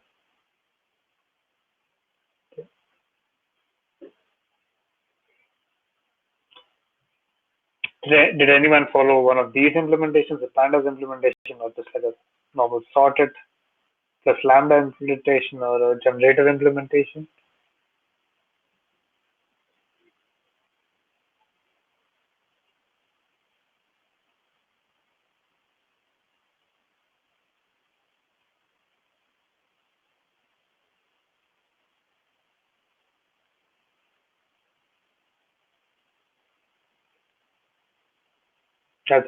Again, there's no one right way of doing it. So I'm pretty sure again there are 100 ways of doing the same exercise. What matters is that the answer is right at the end. Let's wait for a couple more minutes. If you're stuck, please let me know in the chat. If you have a question in either chat or Q&A. And if you're done, nice thumbs up.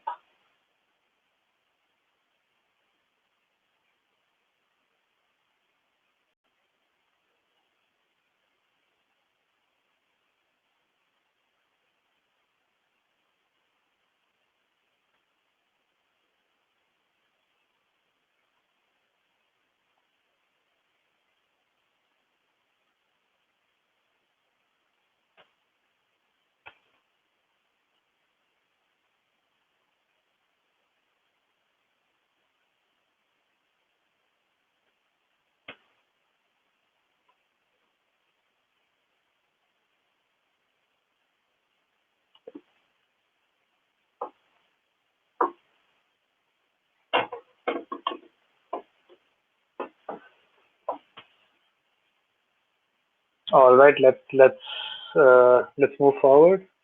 If you're still doing that, you can continue doing it, or you can do it later, and you can look at the answer if you're stuck.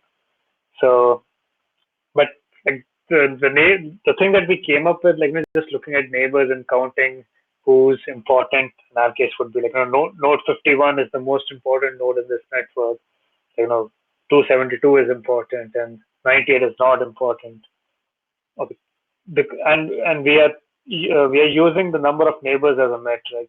But what if we had to compare two different conference days, in the sense that maybe 400 people showed up on the first day, like 600 people showed up on second day. So if you want to find how is importance changing, who's important on the first day and who's important on the second day. We can't just look at the neighbors, right? Because our denominator there is different. We have 400 people on the first day and 600 people on the second day. So this is the reason the great mathematicians came up with degree centrality.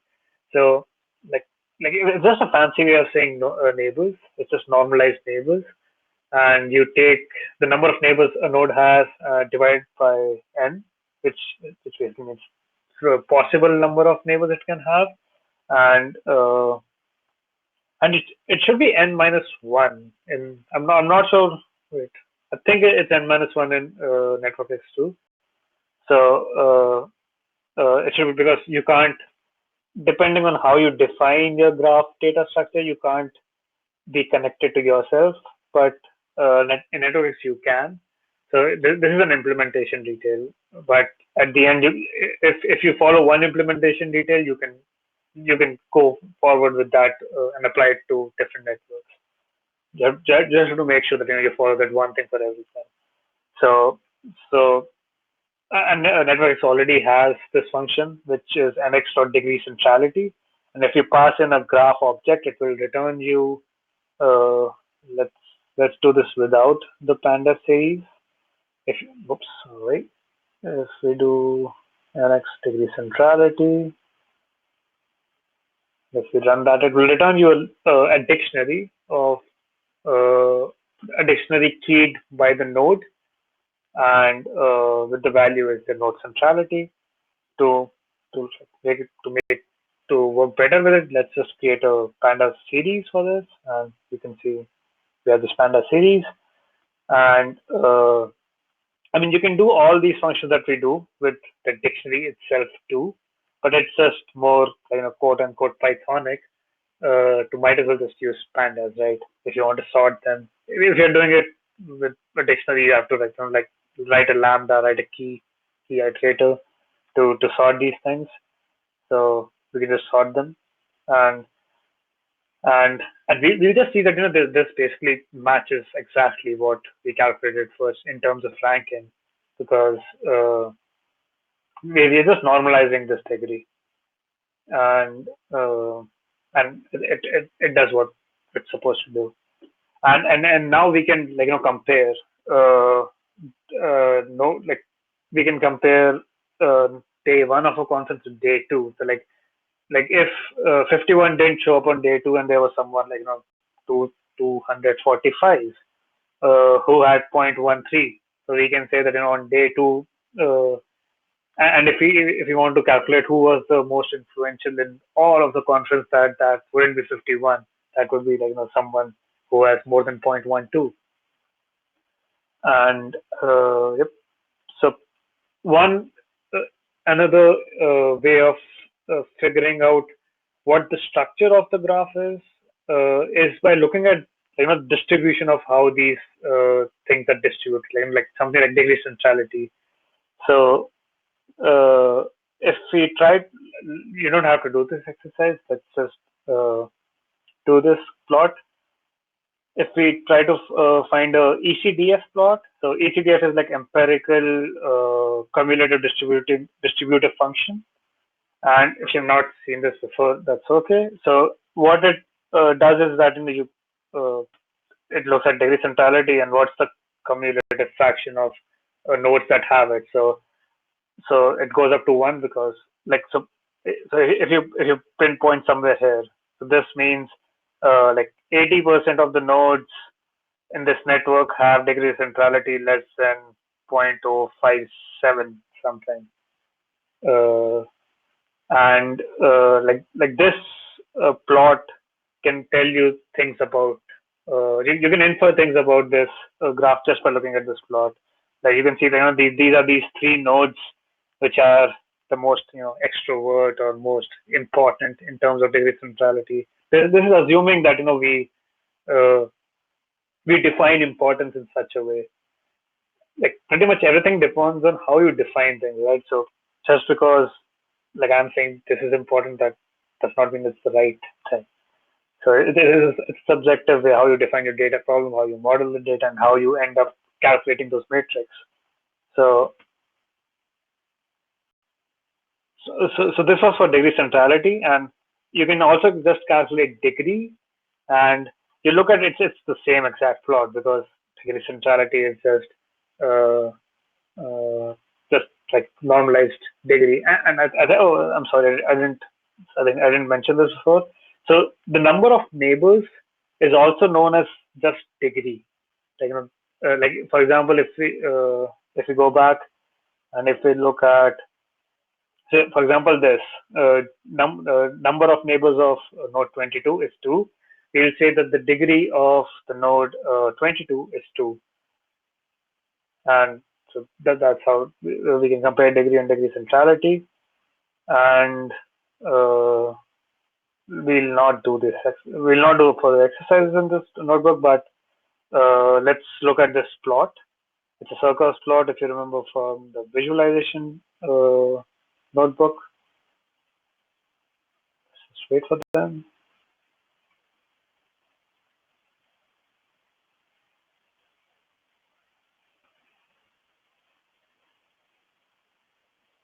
Till that shows up,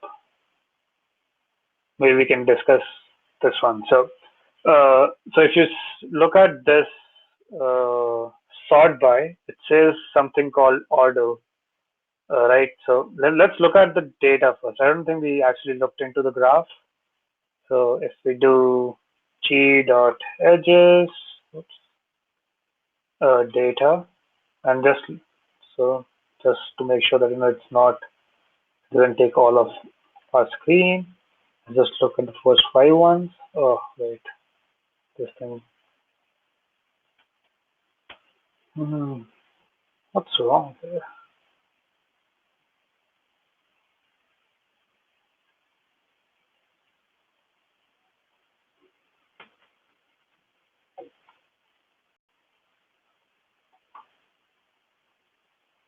All right, like till this executes. Let's just take a step back and while you were talking about centrality, like degree centrality. So centrality is a class of algorithms. The most intuitive one here is degree centrality. Then you have other things like flow centrality, betweenness centrality. All of these are implemented in networks. You can have a look if you fancy. And like each one of these algorithms just look at different things. So in degree centrality, you just care about number of neighbors you have. For example, in betweenness centrality, you care about how how central the node is in terms of shortest paths. So if that doesn't make sense, it's okay. You can look at the algorithm uh, and there are many more ways of defining centrality. And centrality in general is used to find important nodes in the network. It could have multiple uses. It could be just like if you are a marketeer, which person should I go to, and tell them about my product because this is the person who would talk the most to. If you are on a social network, if you are an influencer, quote unquote, this is how a company can find they can price how much you should pay an influencer by their quote unquote influence on people, how much they're important to the network. This could be something like a transportation network where if a node has very high, I think we will see this later, but if a node has a very high betweenness centrality, that means that it's very important to the structural integrity of the network. So if you remove this node, you break apart the network. Not exactly, but you make the network less connected. So in this case, if like you could imagine if all the flights are flying to some airport A and A has a lot of flights to other places, if if there's a storm at airport A, it will disrupt the network. So something like this can also be calculated by centrality measures, and this is how you can do a risk analysis of your system, of your complex system. So coming back to the plot, So the how it's oops, g.nodes. So it should be g.nodes. So the order here, the order metadata basically means at what time they came in. So if someone came in the morning, I think the colors are not that visible, but yeah, so I think it starts here. So if someone came in at 8 a.m., this is where they exist. If someone came in at 4 p.m., this is where they exist.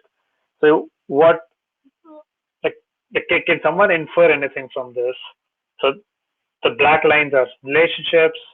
All the small little dots along the circle are the nodes, and we see a donut here. What would that mean? And these nodes are arranged in at what time they were there.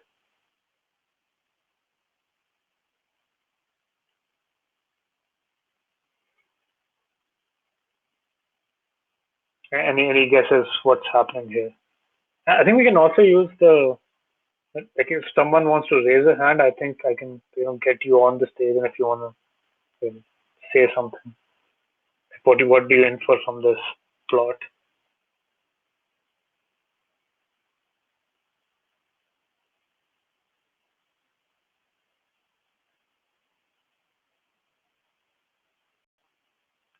Just to make this clear again, the nodes are these tiny dots along the circle. The black lines are edges between the nodes, and this circle is ordered by, like, you could say this is 8 a.m., this is 10, this is 2, this is 3, and this is 5 p.m.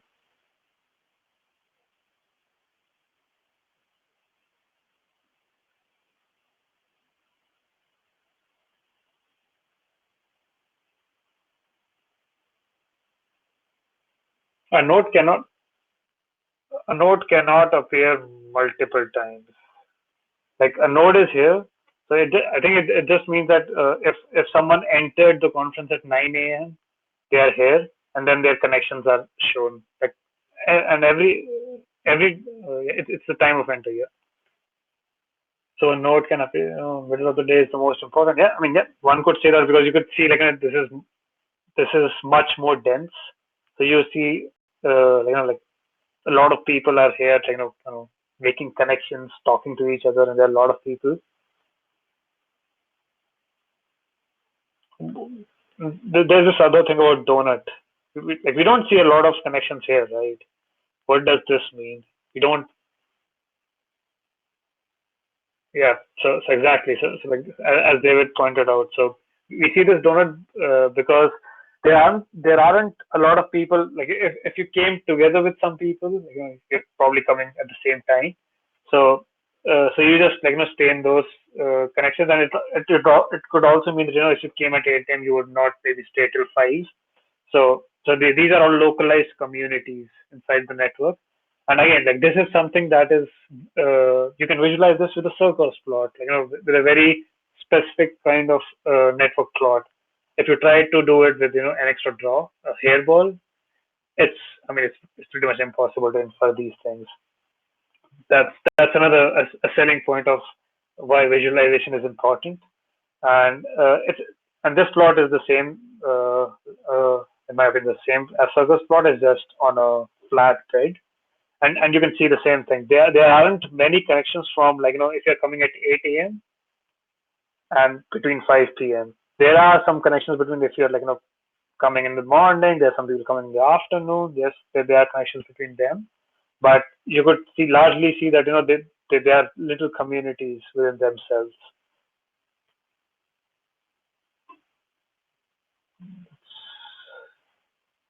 Let's see, what was this? Yeah, I mean, like, this is just this is just the answer in a text format. Okay, so there are a bunch of other things left in this notebook that you could read through. We will go forward and look into the next notebook in the respect of time. So let me know if you have any questions, if then the inferences that we made didn't make sense, If you're stuck somewhere, do let me know in the chat or the Q&A. If not, let's move to the next notebook. And now we are in paths. The notebook 02 algorithms, 02 paths. Oops, let's close this one. Let's discard.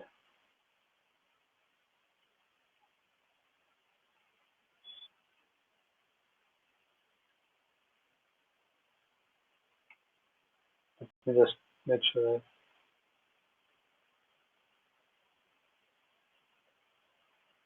Yeah. So there are a bunch of exercises here, and which could take some time. But okay, let's do a poll now. So how many of you have heard about BFS first, like a breadth first search?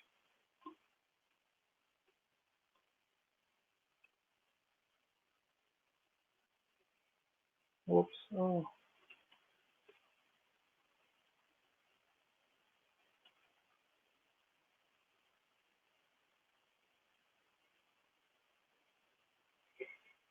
One second.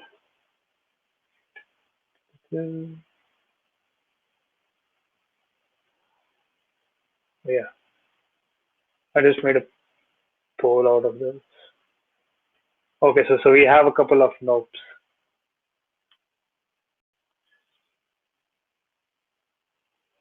So the idea behind BFS is it's like breadth first search.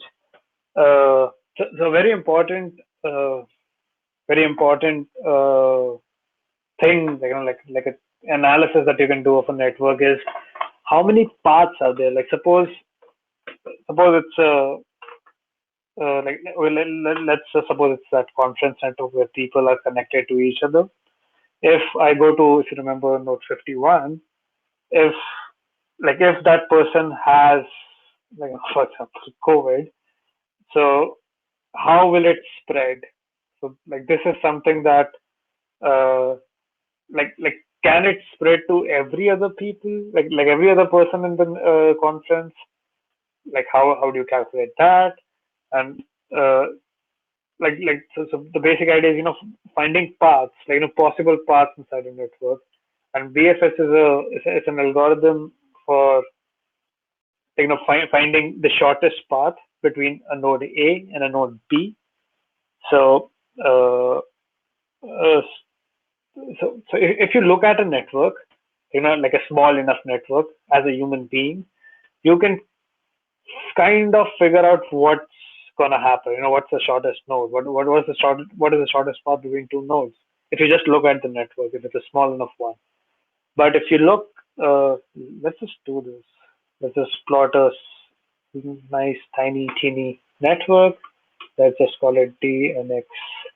Let's just create let's create a random graph.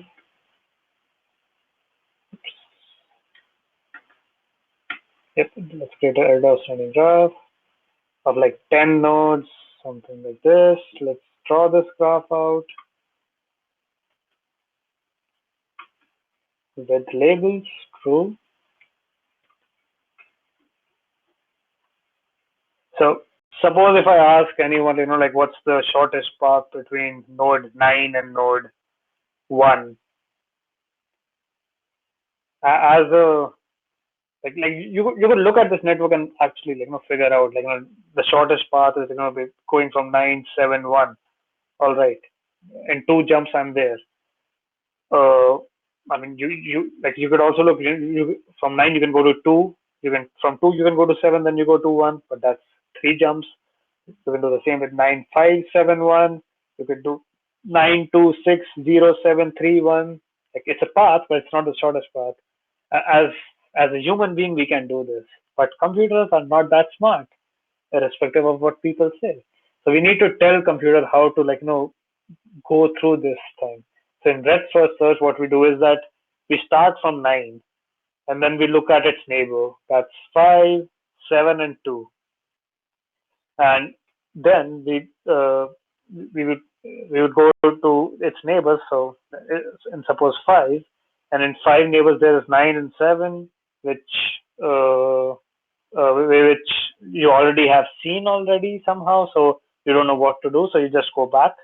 Then you look at 7, and in 7 you can go to 0, you can go to 2, you can go to 3, and you can go to 1. You've already hit the place that you want to be, so you end up with 971. And like I know the way I'm like, if you have never seen VFS before, this is not the right way of learning VFS, so don't blame me for that. But we won't do this exercise if you've not seen this before. But the idea is that you conjure up this mental image of what's happening underneath, and we don't need to implement VFS because it's already present in Network X. That's a good thing. But again, the idea is that computers are dumb. You need to tell them what. Oh yeah, true. If VFS was a tree, then yeah, it's like it's much easier to explain in a tree. But this is not a data structures and algorithm class, and we don't have enough time for that. So let's not implement BFS. But what we should implement is if there exists a path, return true, else return false. So what do I mean by this? You can, like, most of the code is written up, you just need to fill in these blanks. This is cell number 4 in notebook 2 paths. And what do I mean by that is, if you go back to this, yeah. So does there exist a path between node 4 and node 5?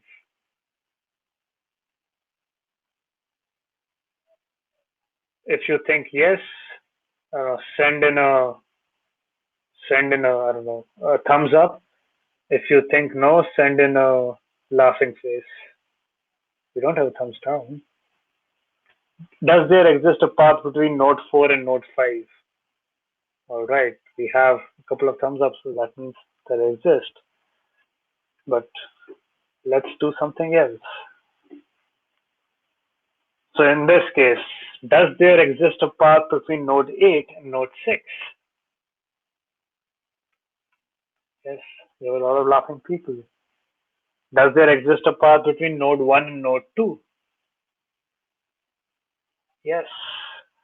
Does there exist a path between, let's change this, 2.5. Does there exist a path between 4 and 1? Yes. So, see, it's pretty easy, right? As human beings, we can do this thing pretty easily. But now we need to tell the computer to do this. So that's the exercise. If you go up, so in the path exist, there's node 1, there's node 2, and there's the graph object. And the function, the idea behind this is, like, if there exists a path, return true, else return false.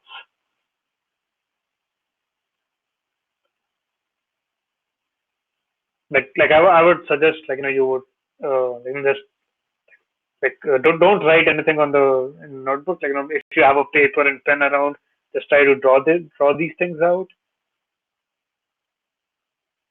And if you think you have no idea what's happening here, just you would look at the code and then try to understand this.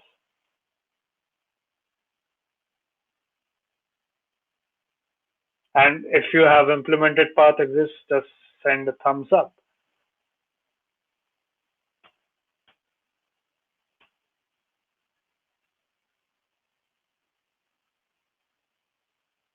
And honestly, it's been a long day. If you're tired, you don't want to do this, it's perfectly fine. And you could just read the code if you like. Oh yeah, so the question is, does Network X have some of the more common algorithms, such as pathfinding? The answer is yes. I mean, by the end of the notebook, we'll just see that it exists. So, like, I think the idea behind this exercise is just to, like, punish our brain a bit. Like, all of these things exist already.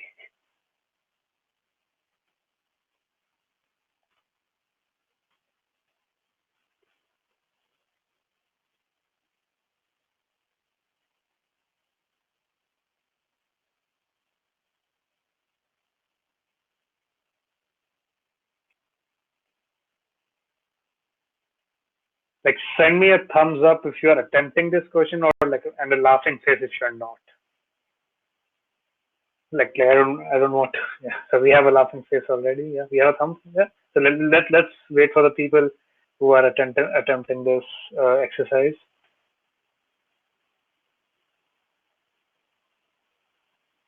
And people who are too tired to do this right now can just look at the answer and like try at least try to understand the answer if that makes sense.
Oh wait, we were supposed to take a long break 10 minutes back.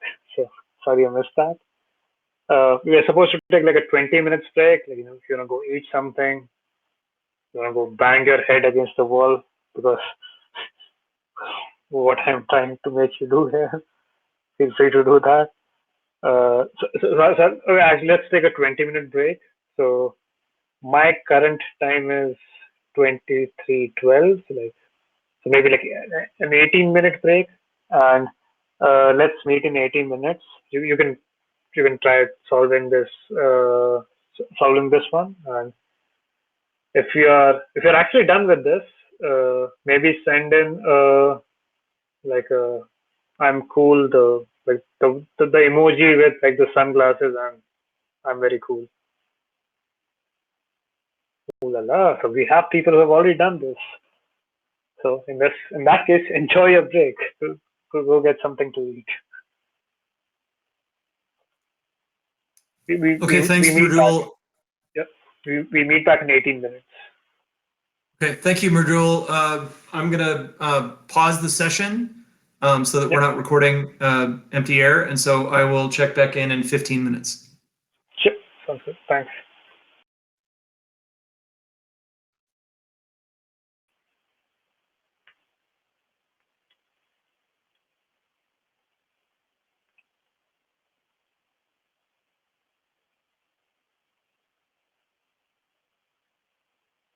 Okay, we're back online.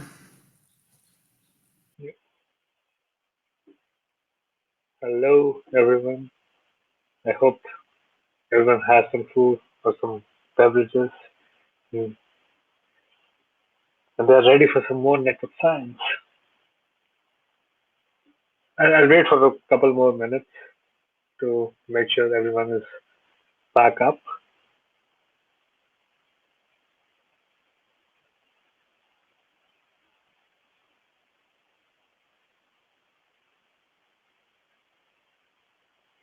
All right. Did anyone in the break attempted to do this exercise?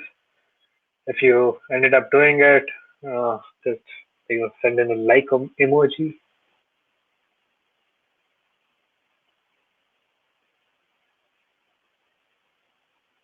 Yeah. I'm not sure what does that emoji mean.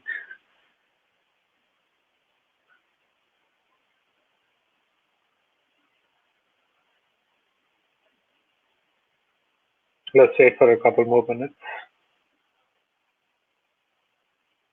And until then, if you have any questions, feel free to put in the chat or in the Q&A, or you can raise your hand and ask the question on the stage. I'm just interested to see how it works out. I haven't seen that before on the AirMeet platform.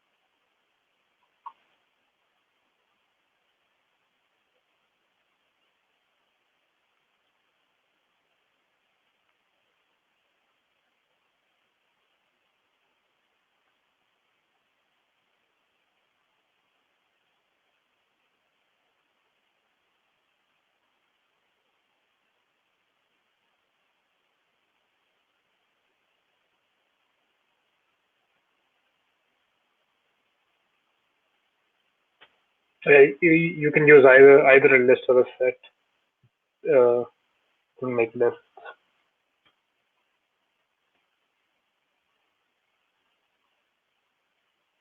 It just makes the code a bit more Pythonic. All right. So if you were successful doing this implementation, and if your code did pass the test in Excel, so congrats. Give yourself a round of applause. Let me see if I can. Yeah, there's no emoji for that. Oh, wait, there is. Celebrate. Woohoo. Oh yeah, there's a round of applause too. So let's. So if you're still stuck on this, and if the code does not make sense to you, we can discuss this after the tutorial, because it may take some time to go deep into that. And I'll be around for some time after that, so you can ping me on Slack or AirMeet. So let's jump on to the next one. So as someone asked if network has these inbuilt algorithms, and the answer is yes. So I mean, you don't have to implement any of them if you just want to use those algorithms. So if you want to, for example, if you just want to find the shortest path between nodes, it will. That's the API. Just give it the graph object G, give it the start node, give it the end node, and it will print out you the path between the nodes. Whoops, what happened here? Oh, because we made changes to the. Let's make sure it's clean again. The graph G exists there, and if we do this again,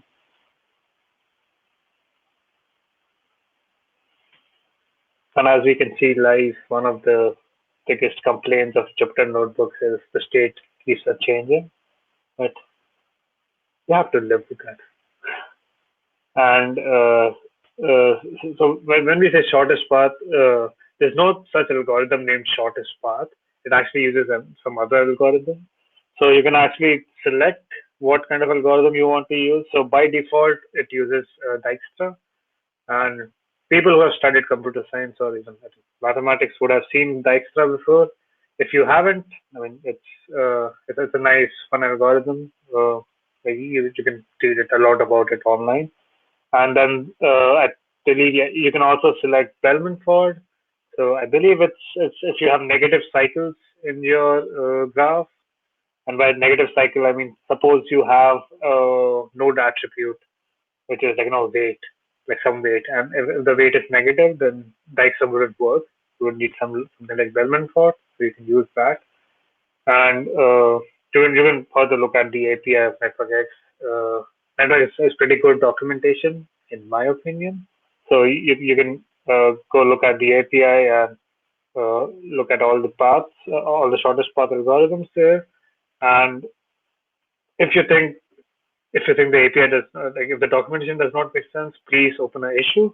That's even better, and submit a PR. That's even better. So let's just look at let's try to visualize this path. So suppose we have this an shortest path. We figure out the path. Like what is the path we need to take from 7 to 400? So this is a matrix plot of that of the path.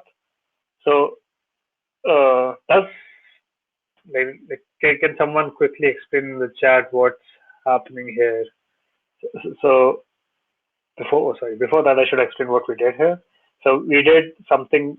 We created a subgraph, and what we mean by a subgraph is if we look at the nodes of the subgraph, the small g is the subgraph that we have created. You would see it so basically it extracts the bigger a small graph out of the bigger graph, which was our actual graph that was a capital G, and we create a small subgraph out of it. And if you plot the matrix of it, it will give us a straight line, like straight symmetrical matrix along the diagonal. What happens if we do something like this? Any guesses before it actually plots? ta-da! Like it will just give you a direct, like a straight line graph in this case, because it's a path. A path would always be a line inside the network. So if we try to plot this graph, we'll get this line graph. And this is another implementation detail of NetworkX. If you try to add a node to this subgraph like that we have just created, there's some random node, it will give you an error, and you will get this error that frozen graph cannot be modified. And it's something like frozen sets, if you have heard about them before. But the idea behind this is, why you're not allowed to do this is uh, the subgraph is supposed to be a subset of the larger graph G, right? So if you are modifying the subgraph, you should also modify the larger graph G, but you're not doing that in this case. So that's why NetworkX restricts, excuse me, what you can do with the small subgraph, which is a frozen graph. I mean, you can, if you want to, do something with it. I believe it's just, you can do like g.unfreeze, and you can go YOLO with that. Wait, maybe mx.unfreeze. I'm forgetting the exact API. But there's an API, like there's a call available which will make sure that you can unfreeze it and work with it. So I mean, we won't do this exercise, but like if you end up doing this exercise, this is the plot that you'll end up with. So if you want to end up with a pretty plot, do this exercise later on. So let's circle back to the importance of node for quickly. And if you remember, we had a discussion about these bottlenecks of structurally important nodes. So that's something that you calculate with betweenness centrality, and so now that you know what shortest paths are, so the naive way of calculating betweenness centrality is that you take every pair of node in a network, so like NC2, you pick up any two, you pick up all the pairs of nodes in a network, all the possible pairs of nodes in the network possible, and you calculate the shortest path for each pair of nodes. And once you have those paths, you try to find the node which exists in the most number of those paths. And once you have that, that means that this node is important to the structural integrity of the network, in the sense that everything, like all the shortest, like not all, but like most of the shortest paths pass through this node. That means if you remove this node, you somehow make the network less reachable. And in some things that's a good thing. So, and in some cases it's a bad thing. In a transportation network, that's a bad thing. You don't want these critical nodes in which if you just remove them, you break apart the network. You would not like that. But maybe in virus networks, you want these nodes. You want these bottlenecks that you can just remove, and you can have you can bifurcate the network, and you can at least say that this part of the network is secure. So if you want these on-off switches in like a networking network where computers are connected. So let's again, we won't do this exercise, but the idea is to plot like degree centrality versus betweenness centrality. And you could see that there isn't much correlation between degree centrality and betweenness centrality for this case. And I mean, that kind of makes sense. These are widely different metrics. Like what degree centrality calculates is how many neighbors it has, and betweenness centrality looks at a much larger picture. Like you could say the degree centrality looks at the local picture of a node and its surrounding, and betweenness centrality is looking at something much bigger in the sense that it's looking at the whole network and how the shortest paths work between them. So, like my favorite example of explaining this is something like this. This is called a barbell graph. and you can see like it looks like a barbell, and that's why it's called barbell. So in this case, any guesses which node would have the highest? Let me just add labels too with whoops, with labels. True. So just on the chart, like which node would have the highest degree centrality? Any guesses? 5. Degree centrality. All right, so we have another guess, 4 and 6. All right, so yes, and that's correct. So if you look, if you remember, degree centrality is basically the total number of neighbors. So if you see that 4 has the highest number of neighbors, it's like 1, 2, 3. Like 4 has 5 neighbors, 2 has 4 neighbors, and 5 has 2 neighbors. But what about betweenness centrality? Which node would have the highest betweenness centrality in this case? 5, 5, 5. Yes, exactly. I guess because if like any path from this part of the graph to this part of the graph has to pass through 5. So like even though we haven't calculated anything yet, we can safely say that 5 is a critical node. It's a critical bottleneck node. In some cases, which is a good thing. In some cases, which is a very bad thing. So imagine this was a transportation network between cities, the roads between cities. You don't want a city like this because like suppose there's a storm here, like these two parts of of a country or a state are just disconnected to each other. Then so you want to add as much redundancy as possible, and in some cases maybe you want this.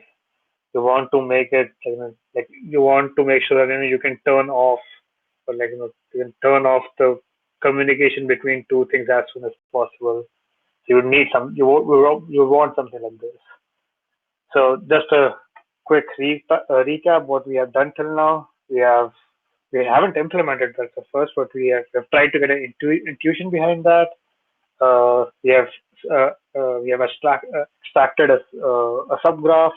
We have looked at some nice some visualizations, and we have also looked into betweenness centrality. So let's jump on to the next notebook in the same chapter, which is the structures. .ipynb. So till now, like no hubs, paths were much more localized, maybe except betweenness centrality, but like we were looking at individual nodes. So now let's look at some bigger, uh, bigger parts of a network, or bigger subgraphs, if you may say. So the first structure that we're going to look at triangles, and I mean it's pretty much what it says. You try to find triangles between inside a network. So 1 is connected to 2, 2 is connected to 3, and 3 is connected to 2, 3 is connected to 1. So uh, so I mean like if you read the text, it's love triangles are bad in social networks. So maybe that's a bad case of finding those triangles. But on the other hand, okay, maybe not now, but at least at least in the earlier days, like this is what I think LinkedIn used to do. Like if you want to suggest people, who you should connect to, or maybe even Facebook used to do this in friend recommendation. Is that if 1 is connected to 2 and 2 is connected to 3, maybe 1 knows 3. So, complete the triangle. So this is some of the uses in quote unquote real world networks. So let's try to look at this physician network. So a bit about this data set. So it's about it's somewhat like a trust network between physicians.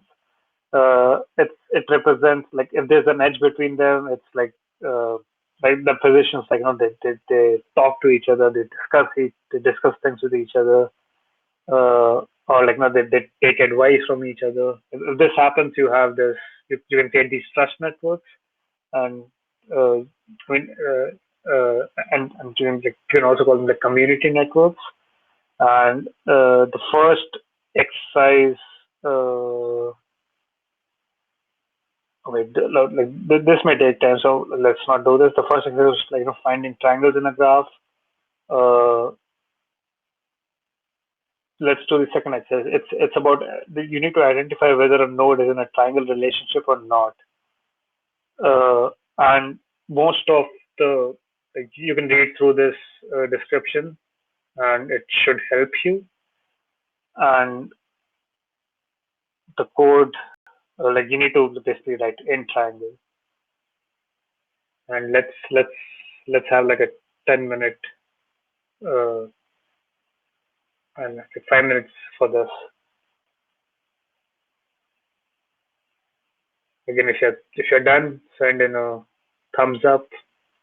If you are stuck, send in a laughing face.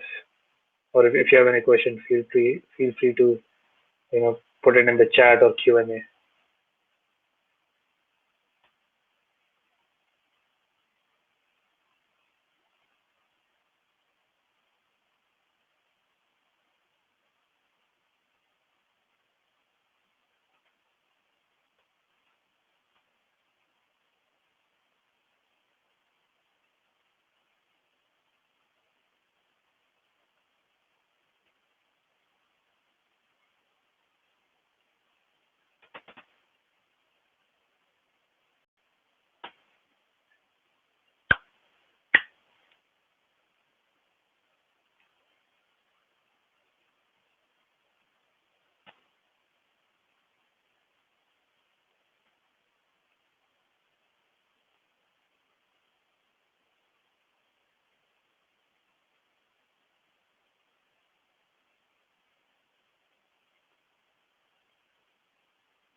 Any ideas how we would do this?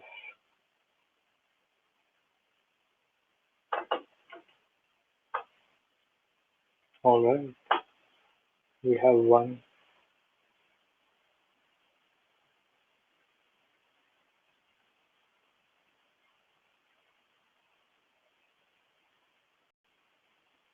Woohoo, we have a first thumbs up.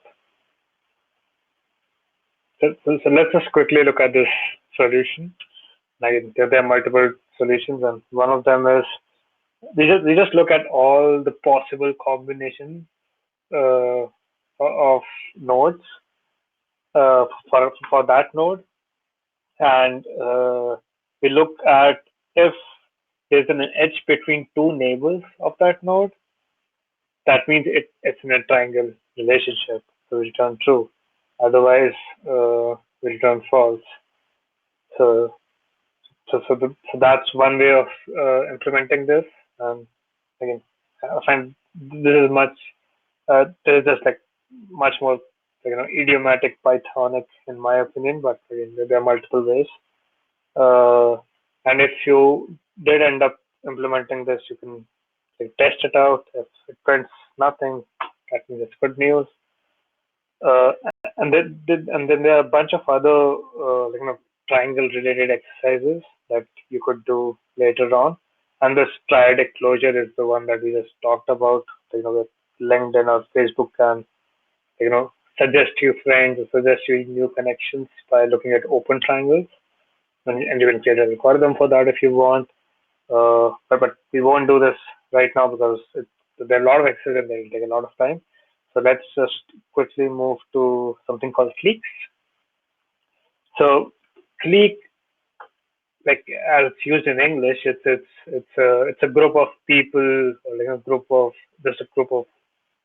people or things that are together all the time, or they have their own community. So but in graph theory, clique has a much more uh, mathematical definition, and which is uh, if every node is connected to every other node in that clique, in that part of the network, then it's a clique. For example, all triangles are clique because if you look at those three nodes, all of them are connected to each other. So if we had four nodes, uh, we would have a square, and every node would be connected to each other. So we can have a four clique, and they're usually create they're usually written as k cliques, which is that k is the number of nodes in the clique you want, and you can go as much as you want. We have four cliques, five cliques, six cliques, and so there's this thing called maximal cliques. You can find all the cliques. So let's just look at this thing.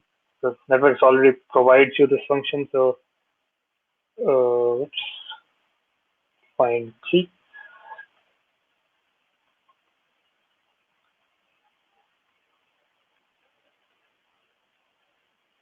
Yeah, let's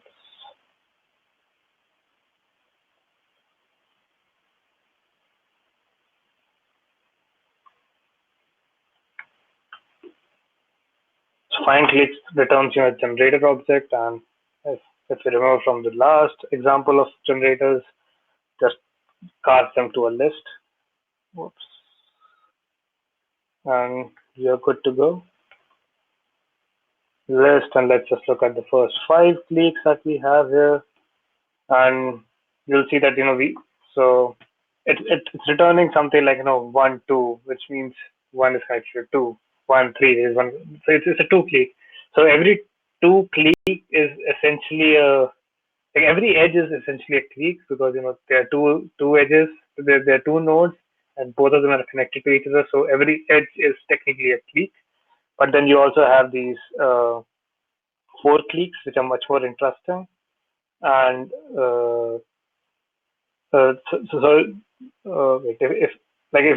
you go back and look at what these the relationships, like the graph meant, was these trust networks. So by actually finding all the cliques in a network, you can find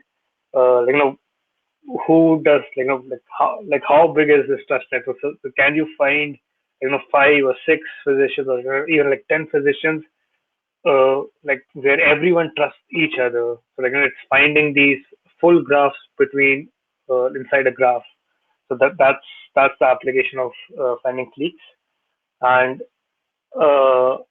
finding cliques is not a computationally cheap task. So uh, so you always keep that in mind. Like if it's a huge graph, you need to come up with a better better algorithm. And I believe the K-clique problem, no, the maximum K-clique problem is NP hard. I believe so. I could probably be wrong about that, but it's a computationally expensive task. So again, let's jump over the exercises, because there's something very fun at the end of this tutorial and we want to do that. So we looked at cliques. Now let's look at something, another structural attribute of a network, which is connected components. I think it should be clear once we look at the plot. What do we mean by this?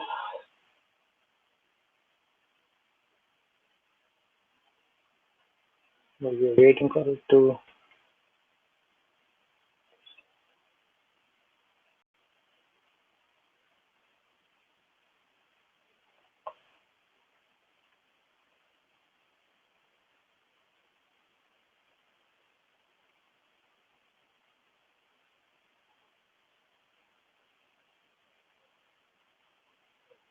All right, we'll wait for it to be plotted. Let's just jump here just in case it takes too much time.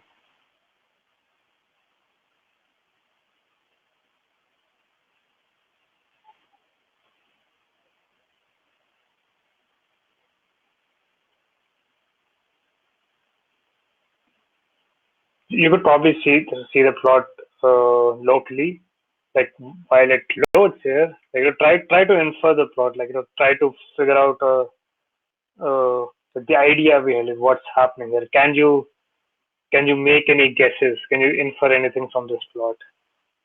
And if you can, please write that in chat. The plot is here. Again, there's a donut. What could this mean? And every dot along the circle is a physician, and the edges between them, these black lines between them, is that they seek advice, or they trust each other. They maybe call up if they want to get some idea about what they're doing wrong. What can we infer from this half and this half? If you try to zoom in and look at these individual physicians nodes in the network, you may even find some more fun things. Any ideas what's happening there? Exactly. So if you see half of these people are very they discuss a lot. It's not like they don't have this end group. How are the nodes? I'm not sure. In this case, the order doesn't really matter. So I just feel I just think it's just ended up being like this. I'm not sure how the nodes are organized. Oh wait, I do know how the nodes are organized. So we will see that later. So yeah, so exactly as Nicole pointed out, yeah, so cliques are supposed to be fully connected, but we were not actually looking at cliques. We're doing connected components right now, and but that's the idea behind that. We can we're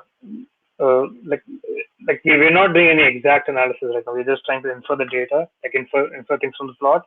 You can see these little this group of physicians, they hardly talk to anyone else. They have their own group. They don't trust anyone else for advice, and then these are people who talk to each other a lot. So now let's look at this thing called connected components. And from Wikipedia, in graph theory, a connected component is a subgraph in which any two vertices are connected to each other by paths, and it is connected to no additional vertices in the super graph. So yeah, I guess that doesn't really make any sense.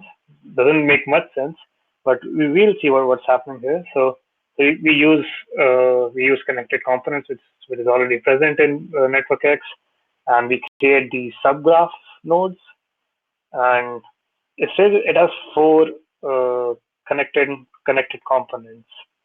So what does that mean? Let's see label. Again, we won't do this plotting exercise. Let's just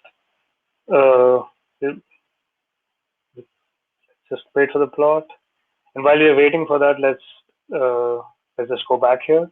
So by 4 we mean that it's not possible. Like if you are a physician in this component of the network, it's not possible to go to any other component. Like we can't actually we can't say that for sure just by looking at this picture. But there are there's this component. Like if you're a physician who enters this component, you will never actually end up talking to people in either this or this component. Like that's what components are. So still trying to plot. Just jump to here then.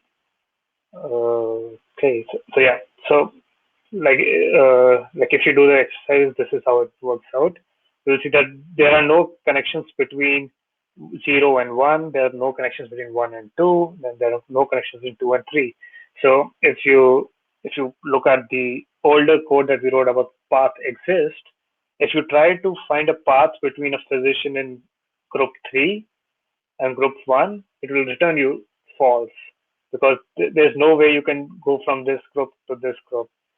So it's I mean, I'm just guessing right now. It's possible. These are a bunch of new physicians who are still young, who are trying to network more, and as you grow older, I should actually, maybe it's possible that that's the actual data.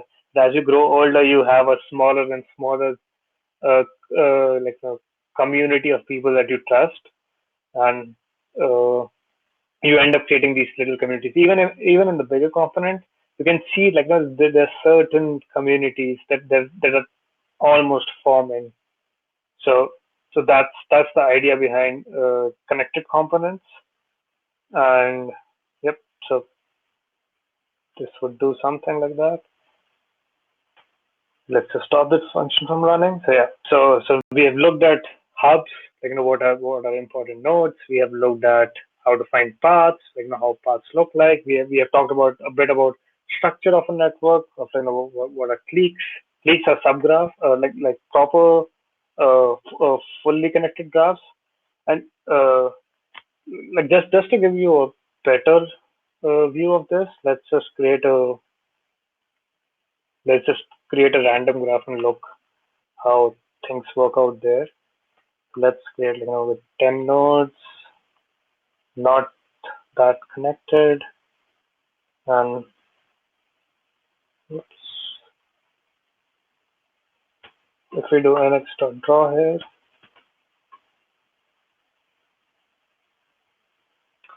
so what are the communities here? Can anyone write that in the chat? Like how many communities are there in this network? I'm sorry, how many connected components are there, not communities? That's a different concept totally. How many connected components are there in this network? 2, yeah, exactly. Because if you end up here, there's no way you can jump here. So suppose I create even more. Let's create an even more sparse graph. How many connected components how many components do we have? Do we have now? 3 exactly. So that's the basic idea behind. If you look at if you plot out the physician graph, I'm not going to do that because it's 400 nodes and it will take a lot of time. But you should be able to see these disconnected components. Like if you end up here, there's no way you jump anywhere else. So like I said, so that's it for this notebook. And let's jump back to notebooks. And so let me just give you another overview. So we went through the introduction, we went through the algorithms, and then if you open practical, you would see there are 2 notebooks. Like IO is like input and output, how you can work with different data types, pandas data frame, NumPy arrays, or SciPy sparse matrices. And then there's a notebook for testing. We won't go both of these, but you can have a look at this later on. And then there a bit there are more notebooks about a bit more advanced subjects. Like if you want to look into bipartite graphs, which is basically which is used a lot in Netflix recommendation engine, or like Amazon. Like if you bought this, maybe you would like that. Like that's the basic idea behind these bipartite graphs. Then there's a notebook about how you can use tricks from linear algebra to like speed up your calculations by a lot. Because if you remember that plot of adjacency graph, that adjacency graph is an adjacency matrix, and a lot of times these matrices are very sparse, and doing computation of sparse matrices using SciPy is much more efficient than doing computations like with loops, with for loops in Python.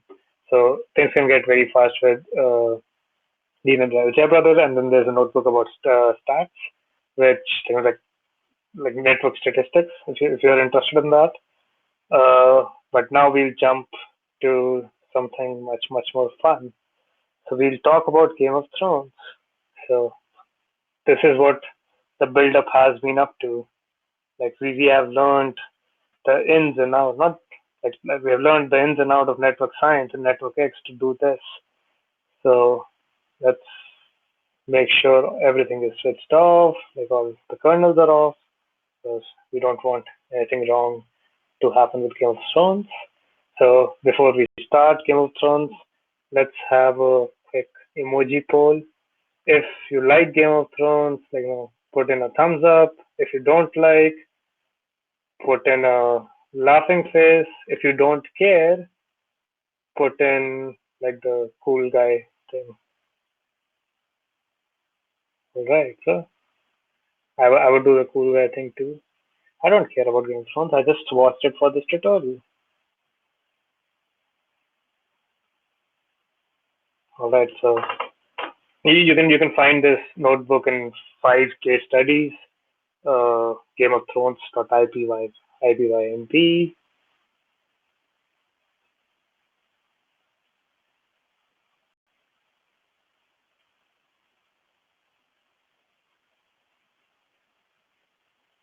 Just to make sure everything looks right.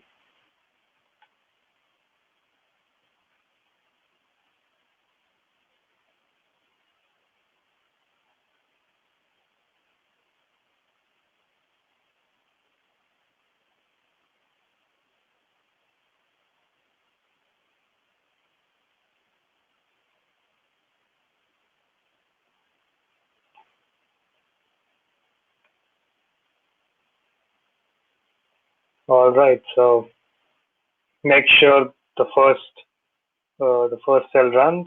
Whoops, what's wrong with you? Brave.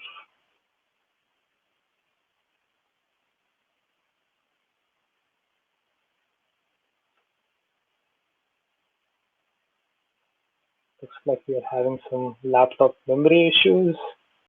Give me 1 second.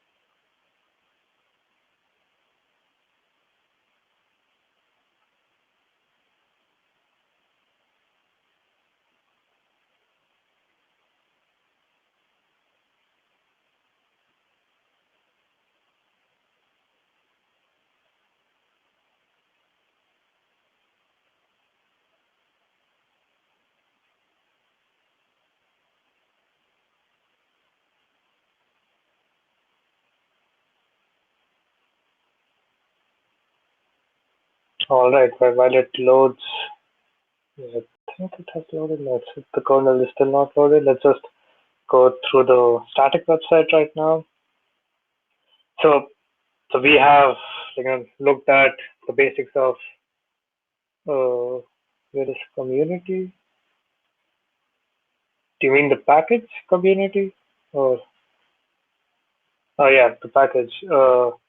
It should be installed with the conda thing. If you haven't done the conda thing, it's like you can install Python Luan, like pip install, like conda install Python. Let me just write it down.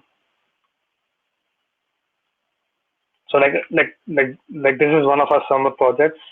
Trying to finally get this algorithm Luan community detection into NetworkX.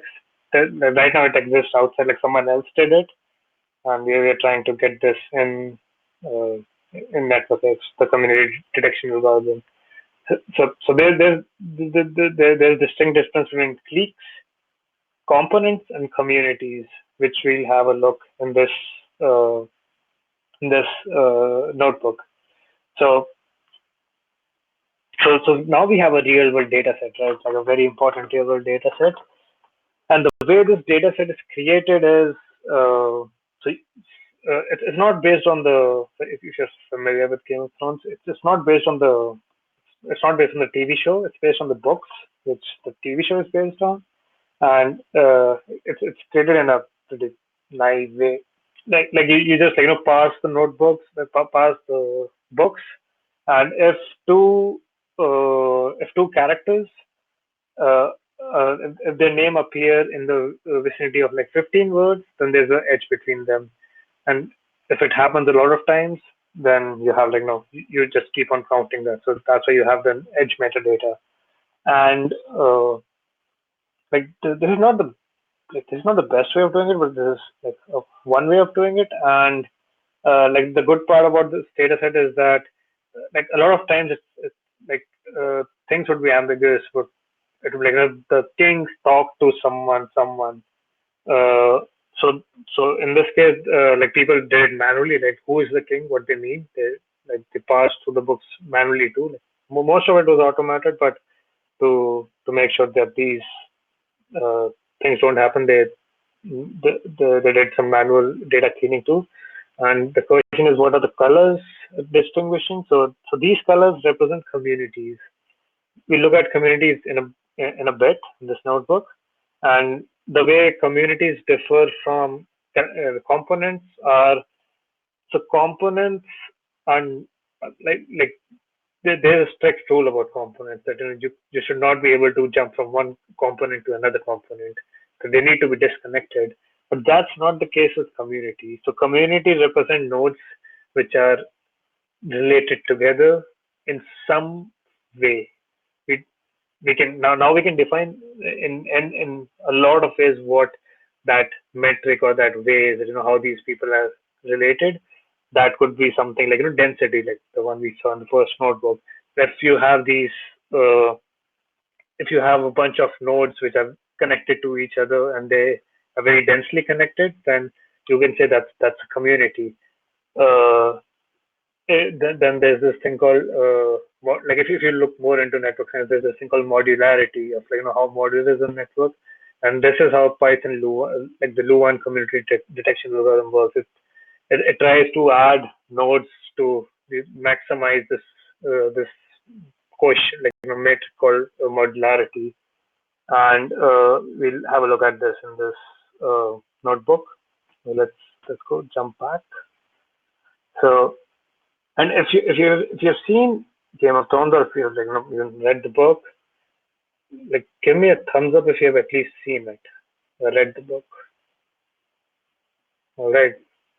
So can you like if you look at these colors, do these colors make sense? Like if I say that these are communities, like if you were to partition these characters into like certain groups, is this how would they look?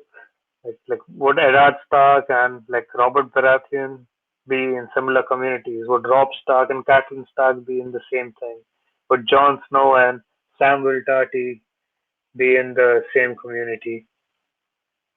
Like, so people who have not seen it or who haven't read the book or who don't care about it, it's like it kind of makes sense. Like these characters have a lot of scenes together. They do a lot of things together. So like this community structure, which was extracted from the books, then model it into a network, ran through a community detection algorithm, ends up showing something like this, and it kind of makes sense. So that's the fun part here. And the dataset is publicly available on GitHub, and they all, like these folks also have a blog. I'm not sure if they update it anymore, but they did a lot of interesting analysis too. So let's just load in the data set and have a look at this. All right, we did that. Oops. I believe I didn't run this. Sorry about that.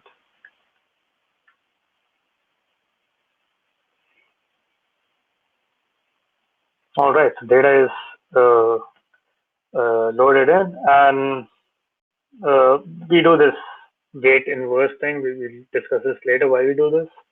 So if you right now it's a pandas data frame. So this is how it looks like. We have books head, which says we have a source and a target. It's not a directed graph, so you can ignore source and target.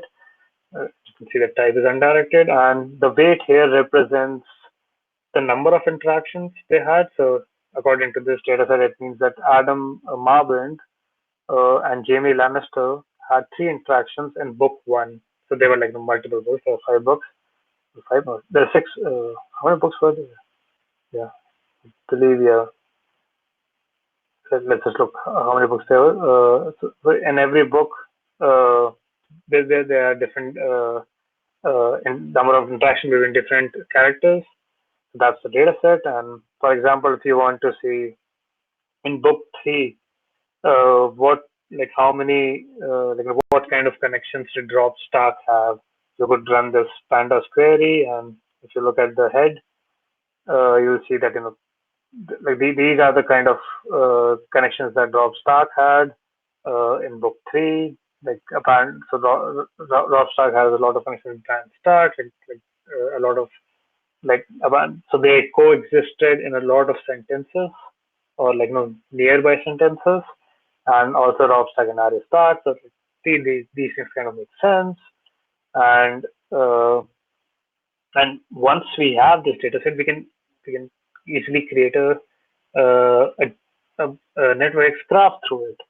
So this is a bunch of not so pretty looking code, but what's happening here is so we can create a multigraph out of it. So what basically multigraph means is that in a graph, two nodes can have only one edge between them.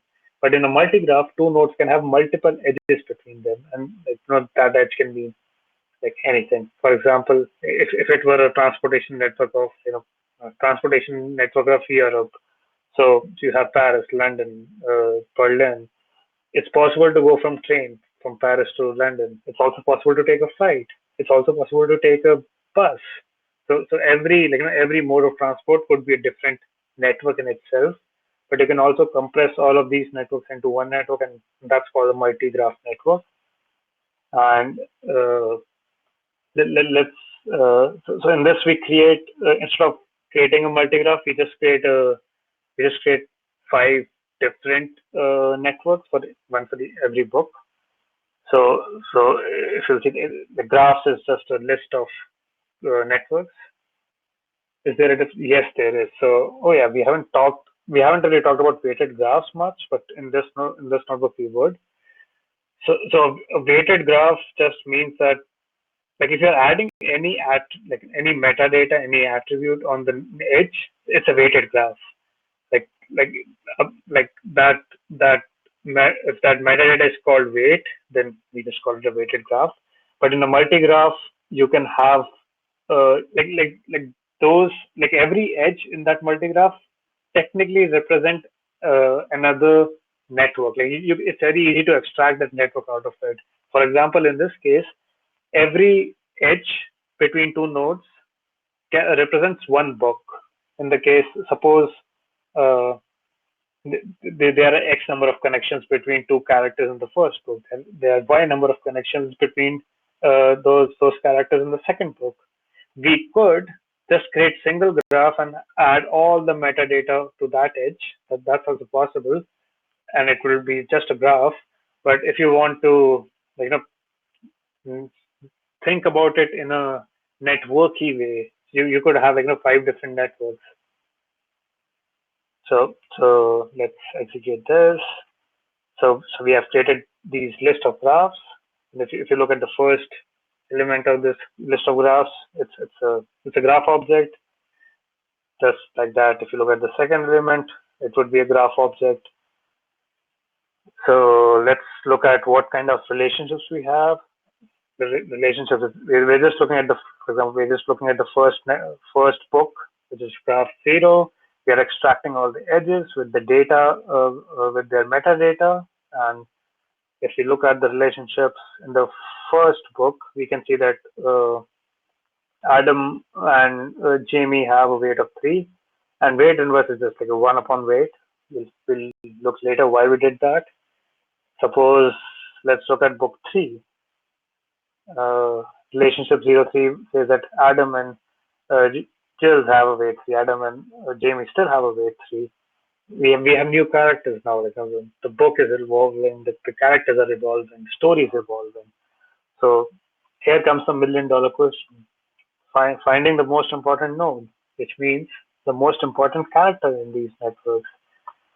So the ton of information that I have given you in the last 3 hours was all for this, to find who's the true king or queen in this network, like who deserves to rule over the Game of Thrones empire.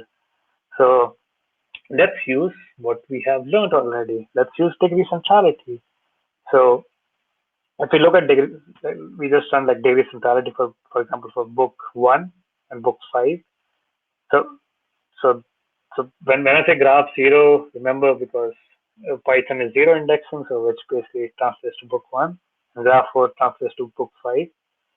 So let's just look at a random, let's look at the degree centrality of Daenerys in book 1.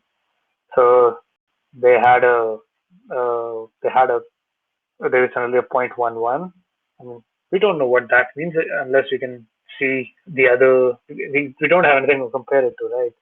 So let's just do this sorted degree centrality and find the top 5 important characters in book 1 according to degree centrality.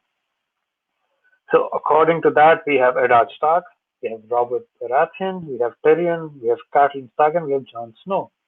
So if you have seen Game of Thrones and if you have read the books, this kind of makes sense. Even though it's a very basic measure, it's just finding people who had most number of interactions. No, please, okay, just in peace. But I'll make sure that there are no spoilers. I'll try to make sure there are no spoilers if you're still planning on watching it, or if you still want to read the books. But I don't take any, I don't make any guarantees. So, let's do the same for fifth book. And so in the fifth book, the rankings have changed a bit. We have Jon Snow, we have Daenerys, we have Stannis Baratheon, we have Tyrion and Theon Greyjoy. So as we see, the story evolves, the network evolves. A network is not always a static thing. There's a slew of research into this thing called temporal networks, which is basically time evolving networks. And we have an example right here. So the book, the story involves the character develop new things. So, and things change. So in the first book, we see Eddard Stark is very important. In the fifth book, we don't see anything about Eddard Stark. Something happened there. I don't know what happened, but something happened. So the story happened. So let's just plot this thing. Let's just plot the degree centrality plot. So we didn't do this for other networks that we saw, but we should have, now that I think of it. But so like this is a very general plot that you would see, in the sense that you will have this diminishing exponential curve.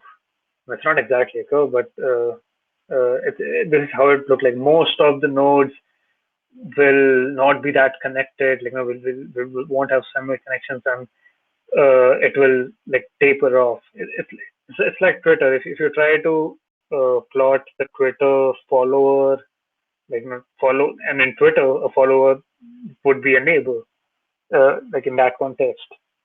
So if you try to plot that follower graph, you would say it follows a similar pattern. It would have this exponential decay pattern, which is also called power law.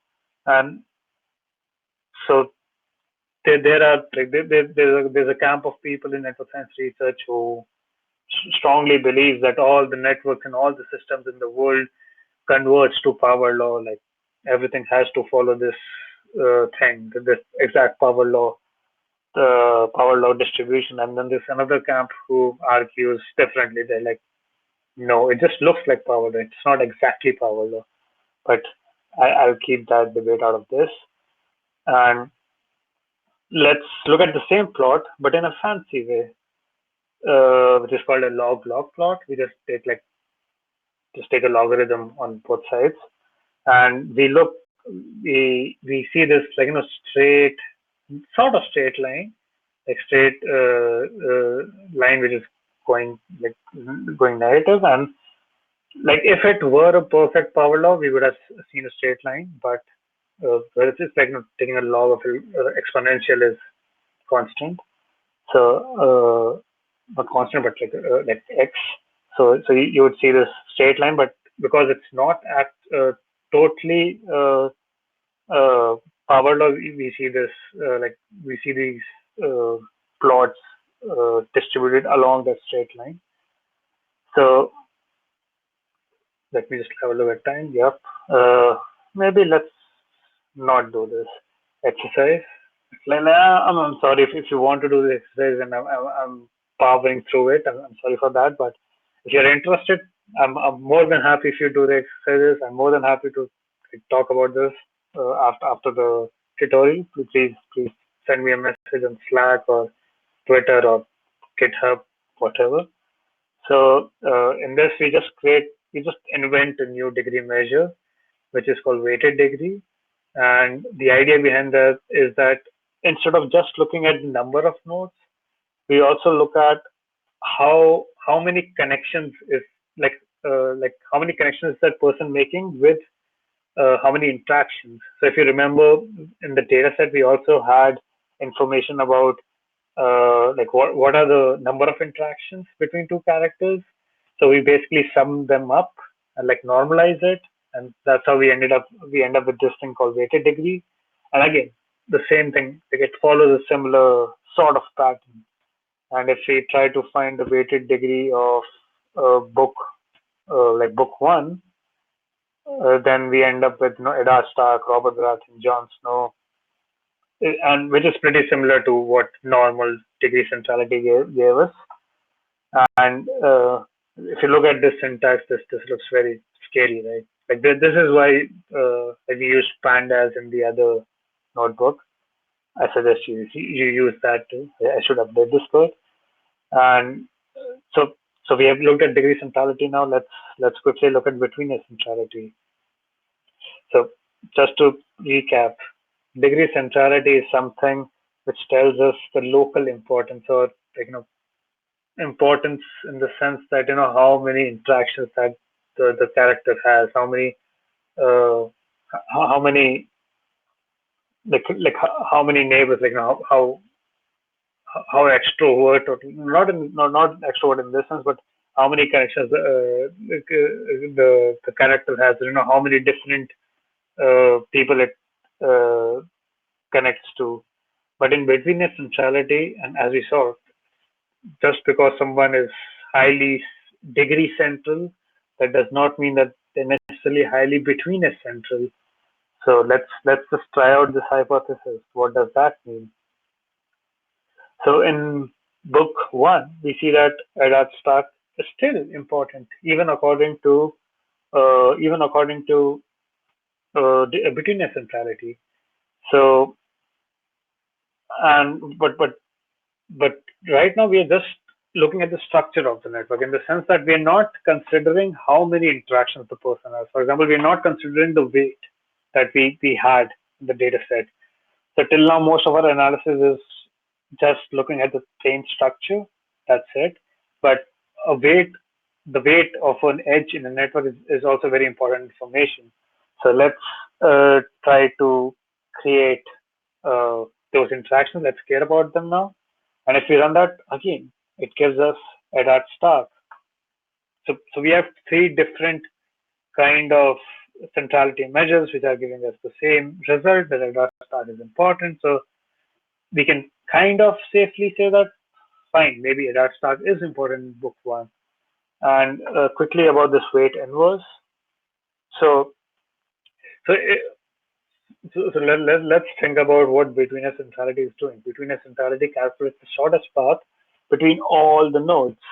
And in this case, if the weight is high, that means that there are a lot of interactions, which we assume which is good. If a character is having a lot of interactions, that means it's good. Like they are important. They're having a lot of interactions. They're having a lot of conversations. They're having a lot of scenes. But if we try to run shortest path on this, the algorithm would avoid these paths. Like a shortest path algorithm wants the lowest number of on a weighted graph, it wants the lowest weight while traversing. So it will actively avoid these highly like nodes.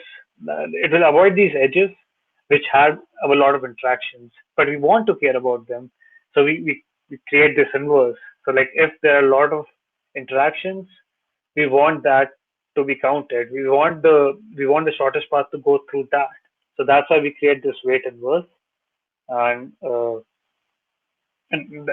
like that's the reasoning behind that. And this is something like I feel like a lot of people, like at least I realized this pretty late in my life that I should think about that too. So that's why we should use weight inverse.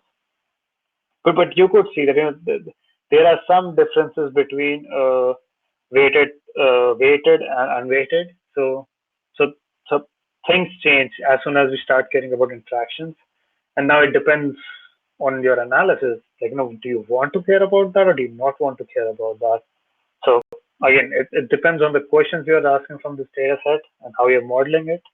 But if you want to do this, this is one way of calculating importance. The third way, PageRank, the $1 billion algorithm. So, and in this case, when we are doing weighted centrality measures, we don't. So yeah, so like I feel like that's one of the tricky things with a lot of algorithms in network X is you need to be absolutely sure what the weight the weight attribute is doing there. So you should look at the documentation. It says what the weight thing is doing there. So in PageRank you don't need the weight inverse thing because in the algorithm larger weights are better. So and I know this is confusing, but like centrality measures have different definitions. So like always keep this in mind while you're using any centrality measures off the shelf in either Network X or any other package like iGraph or Graph Tool. So please do keep that in mind. So let's calculate PageRank. And again, even with PageRank, irrespective of weight, if it's unweighted or weighted, Ecds is a clear leader, at least on the first position.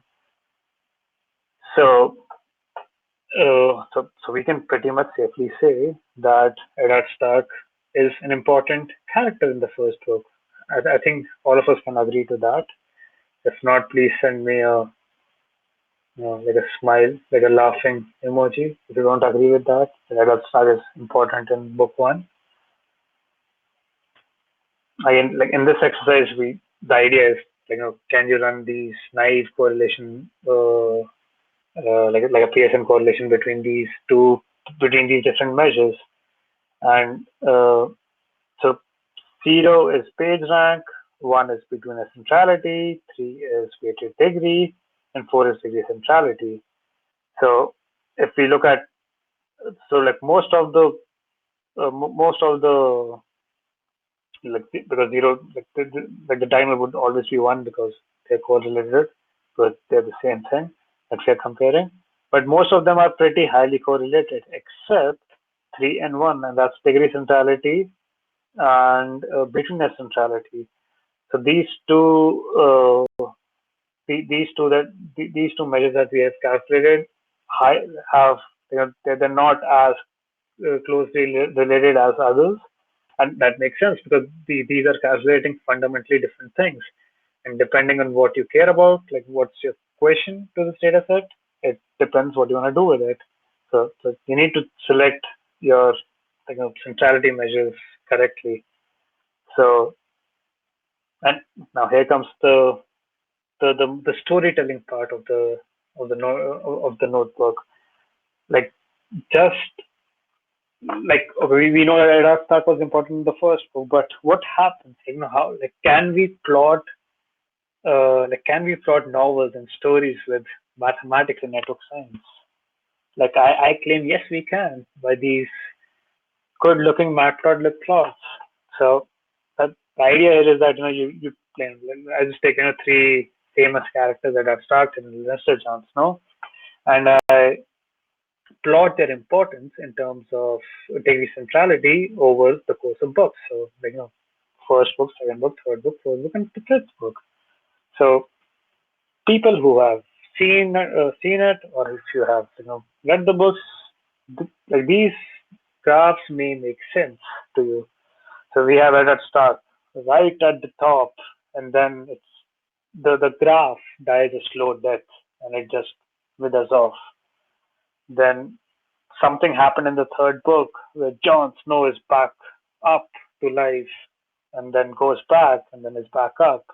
So like if you remember the way we collected the data, even though like, we weren't too happy with how the data was collected, because that's not necessarily the best way of doing this. But even after that, when we create the network, when we do this analysis, it kind of makes sense.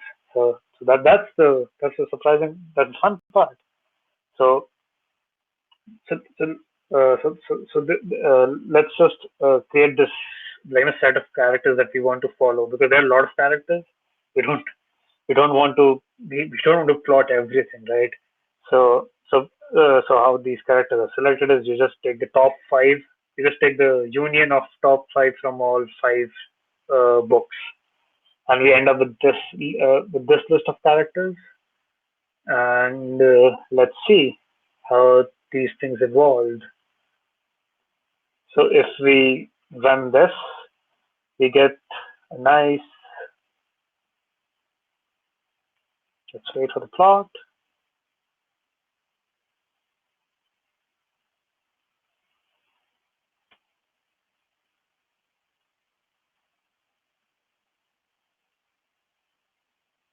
While it's running here, let's just look at the plot here.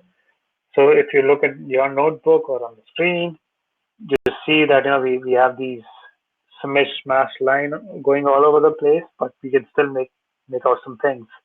So the green thing here represents I believe Stannis Baratheon, this green one, and this is for betweenness centrality, not so. And that seems weird in the sense, again, if you're familiar with the storyline, that okay, like this person is an important character. There's no denying about that, but it's surprising that he's the most important in the fifth book, and that's the weird, surprising part here from this plot. So let's just try to look and see what's up with this Stannis Baratheon guy. So when we calculate degree centrality in book 5, and we calculate betweenness centrality in book 5, so we see that according to degree centrality, we have Jon Snow right at the top. Jon Snow and Daenerys are at the top with a comfortable lead. And in betweenness centrality, we have Stannis Baratheon with an extremely high lead as compared to the second and third and fourth and fifth position. So what is happening here? Any guesses?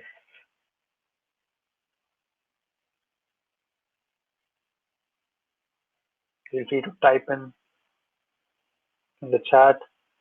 So what, just to rewind a bit, so degree centrality tells us that stance variation is important, but maybe not the most important. But in betweenness centrality, it shows that stance variation is extremely important. Any guesses what could be going on here?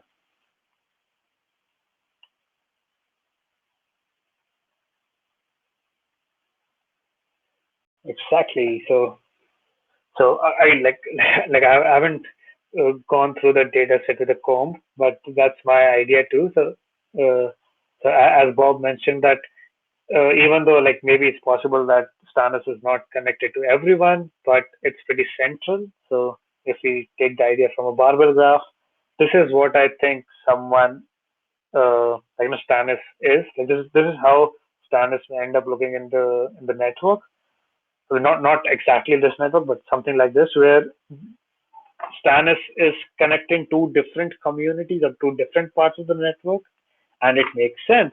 In book 5, Stannis is this common link between two different distinct parts of the network. So it things kind of make sense. It is interesting and nice. So yep. As I think we already did this. If you look at the betweenness centrality of this barbell graph, you would see that only node 4, 5, and 6 has these, and even in that 5 has the highest. So this is what Stannis is. Not exactly this, but this is, if you zoom into the structure or zoom out, try to create a macro structure of the network. This is how you'll probably end up with Stannis in there. So I briefly put a lot of times I said the word community when I didn't actually mean this community. Sorry for that. But so community detection is again a very well researched, actively researched field. But the usual issue with community detection is that there's no proper there's no proper mathematical definition for it. It depends what you want to calculate. It depends what you want to calculate. It depends on way too many things. So like my idea of trying to the basic idea of understanding what community in a network is, find something like dense networks. Like if uh, if you have these subgraphs which are very dense inside a graph, then that's a community. Then there's this idea behind like if you look at flow in a graph, for example, if I throw a person randomly in some part of the network, if the person ends up and the person just keeps on jumping where they can, and if the person ends up being inside a certain number of nodes or inside a certain number of certain part of the network, then you can have this flow based community. But again, there are way too many ways of community detection, and then even in this, there are people who believe that the whole community detection algorithms that we have today are most of them are just heuristics. So most of they don't believe that they're statistically sound, and then there's a big debate in the research community of no, if community detection is the way to go, or there's something called statistical block models, SBMs are the way to go. Again, if you're interested more learning about this, we can talk about it later. But let's just look at this pretty graph now and see and appreciate the prettiness of this matrix plot. So how this the way to infer this infer this plot would be like if you look at these blocks, the squares that you have here. So it most of the connections for from 7 to 6 or 5 or to other blocks, most of the connections are inside those blocks. So this is the idea. This is what I say when I mean density. Most of the connections are inside those blocks. So if you have this, if you have there are 8 blocks in this network, you can find out these 8 blocks and like these are highly dense blocks. Like if you don't believe me, let's do this. We can check them out. So we have these 8 partitions, and let's just look at some random partition, like in the second or third partition. So we have this community of people with these characters. So let's plot one of these communities. It looks like if you look at this connection, like you can see that most of the nodes are connected to each other. Like we take a subgraph out of the bigger graph of this partition dictionary. This partition, like for example, we just pass in these nodes to the subgraph, and we look at this network. Yep, it looks pretty dense to me. And let's just try with another graph. Again, this like a lot of these nodes are connected to each other. It's pretty dense. And if you just try to to a nice calculation, like just calculate the density of the subgraph divided by the density of the whole graph, it's 25 times more dense. So yeah, so this idea of density is a way of at least wrapping your head around what's a community. So and yep, I'm just saying, should we do this exercise? Okay, let's do this exercise. Otherwise, it's been a long day. So last exercise for the day, for SciPy tutorials day 1 is you need to find the most important node in the partitions according to degree centrality of the nodes. So we have already calculated this partition dictionary that we have here, partition dictionary. If you look at this, now the exercise is that you need to go into each partition and find the most important node in this partition. And give me a thumbs up if you're planning on doing this exercise. Give me a laughing face if you're just too tired right now. All right, people are tired. Everyone's tired, I guess. Anyway, so I guess if you don't want to do that, I mean, we still have 12 minutes. We can have some more fun then. Again, like all of the material is available online. Like feel free to go through this at your own pace. I know that I went pretty fast in the last 1.5 hours. Sorry about that, but I just wanted to cover these things. But most of all of the material is online. If you find any typos, feel free to submit a PR. It's open source. There are some more links for further learning too, and there are some academics books, and there are other books too, other resources. And let's just quickly let's see if we have the time for that. No, unfortunately, we don't have the time for that. But just to give a gist of this notebook. So in this notebook, we look at. Oops, let me just go ahead. The static site would be better. So yeah, so in this notebook, we look at the airport network, so the flight network of the US, and if there are two, there's a flight between two airports, there's an edge between them. If you're an aviation geek, you would have a lot of fun. I mean, I like randomly looking at IITA codes of airports. So yeah, I'm an aviation geek, so that's why this notebook is there. And it's basically it starts from year 1990, and the data is still I think 2015. So you have an origin, you have a destination, you have. So I cleaned up this data set, but you can find the original data set, and it's huge, and it's a lot of fun if you want to play with it. I believe I have linked.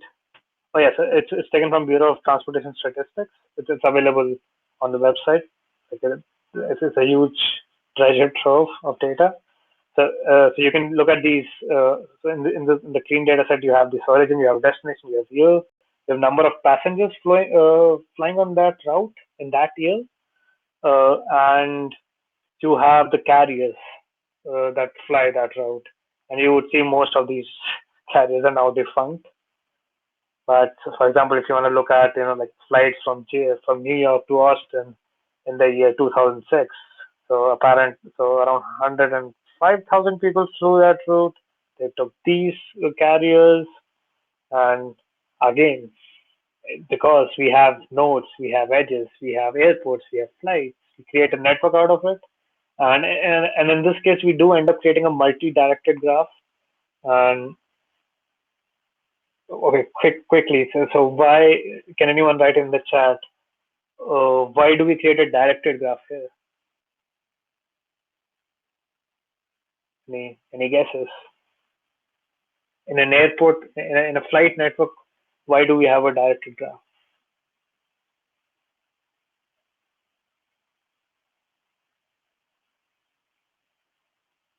Yep, only one way flying. I mean, in a perfect world, no. I mean, like if you're flying from a place A to B, there should be a flight back, but that's not always a guarantee. So that's why we need to think about these things when we are modeling the data. So multi-directed graph, and we use multi-directed graph because we basically create a edge for every year. Like 1990 has an edge, 1991 has an edge, 1992 has an edge, and then we run an analysis. For example, this is the graph we end up creating. If you want to look at flight from JFK to Austin in the year 2006, this is the metadata it would have. And oops, and like if you plot some basic statistics which has nothing to do with the network itself, but and you would see this thing all around these data sets, and which match the reality. That, for example, the route between New York, JFK, and San Francisco, we see a dip after 2001 obvious events. We see a dip. We see a very little dip during the recession, but we do see a dip. The same thing with between San Francisco and Chicago. We see the usual dips that we expect them. The dips that we expect, and like this is the total number of passengers flying through the system that you could, which we can again see like proper dips after in 2001 and then the recession. And because this is all of the data, then you don't see you don't have the bias of route specific flights. So this gives you a much better picture of this. And there are a bunch of exercises where we find the curious case of what happened to flights to Honolulu. So apparently, LA flights from Los Angeles to Honolulu were all the rage, but it has been going down, down, down. Apparently, people don't like Honolulu. People don't want to vacation in Hawaii anymore. We explored that a bit in this notebook, and then we do some visualizations. Yeah, so this is the data set of just domestic flights, and you see these like this. So this is something that is this is not used. This is also using NXList, but you can also use NXDraw, like the inbuilt network XDraw features to build out this network, build out this visualization. And we talk a bit more about PageRank again, and this is the basic idea behind PageRank, which means that if even though B has 5 incoming connections, 6 incoming connections, C has only 1.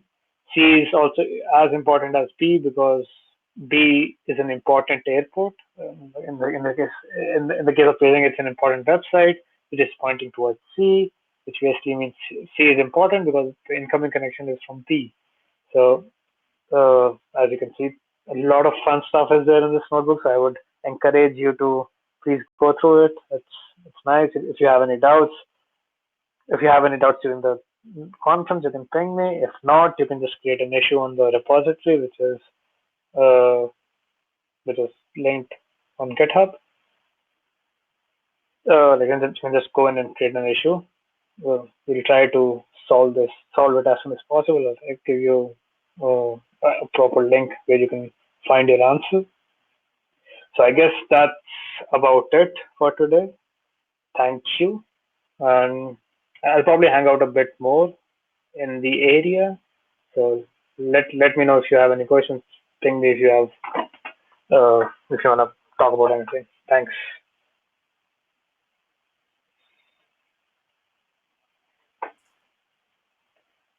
Okay, so Mridul, did you mean like hang out on Slack or something?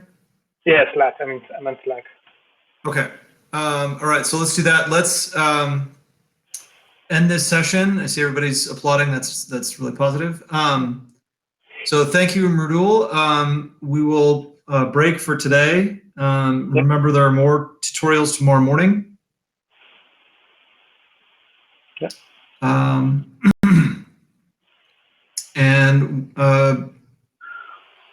thank everybody very much, and thank Mridul. We will see you tomorrow. See you all tomorrow. Bye.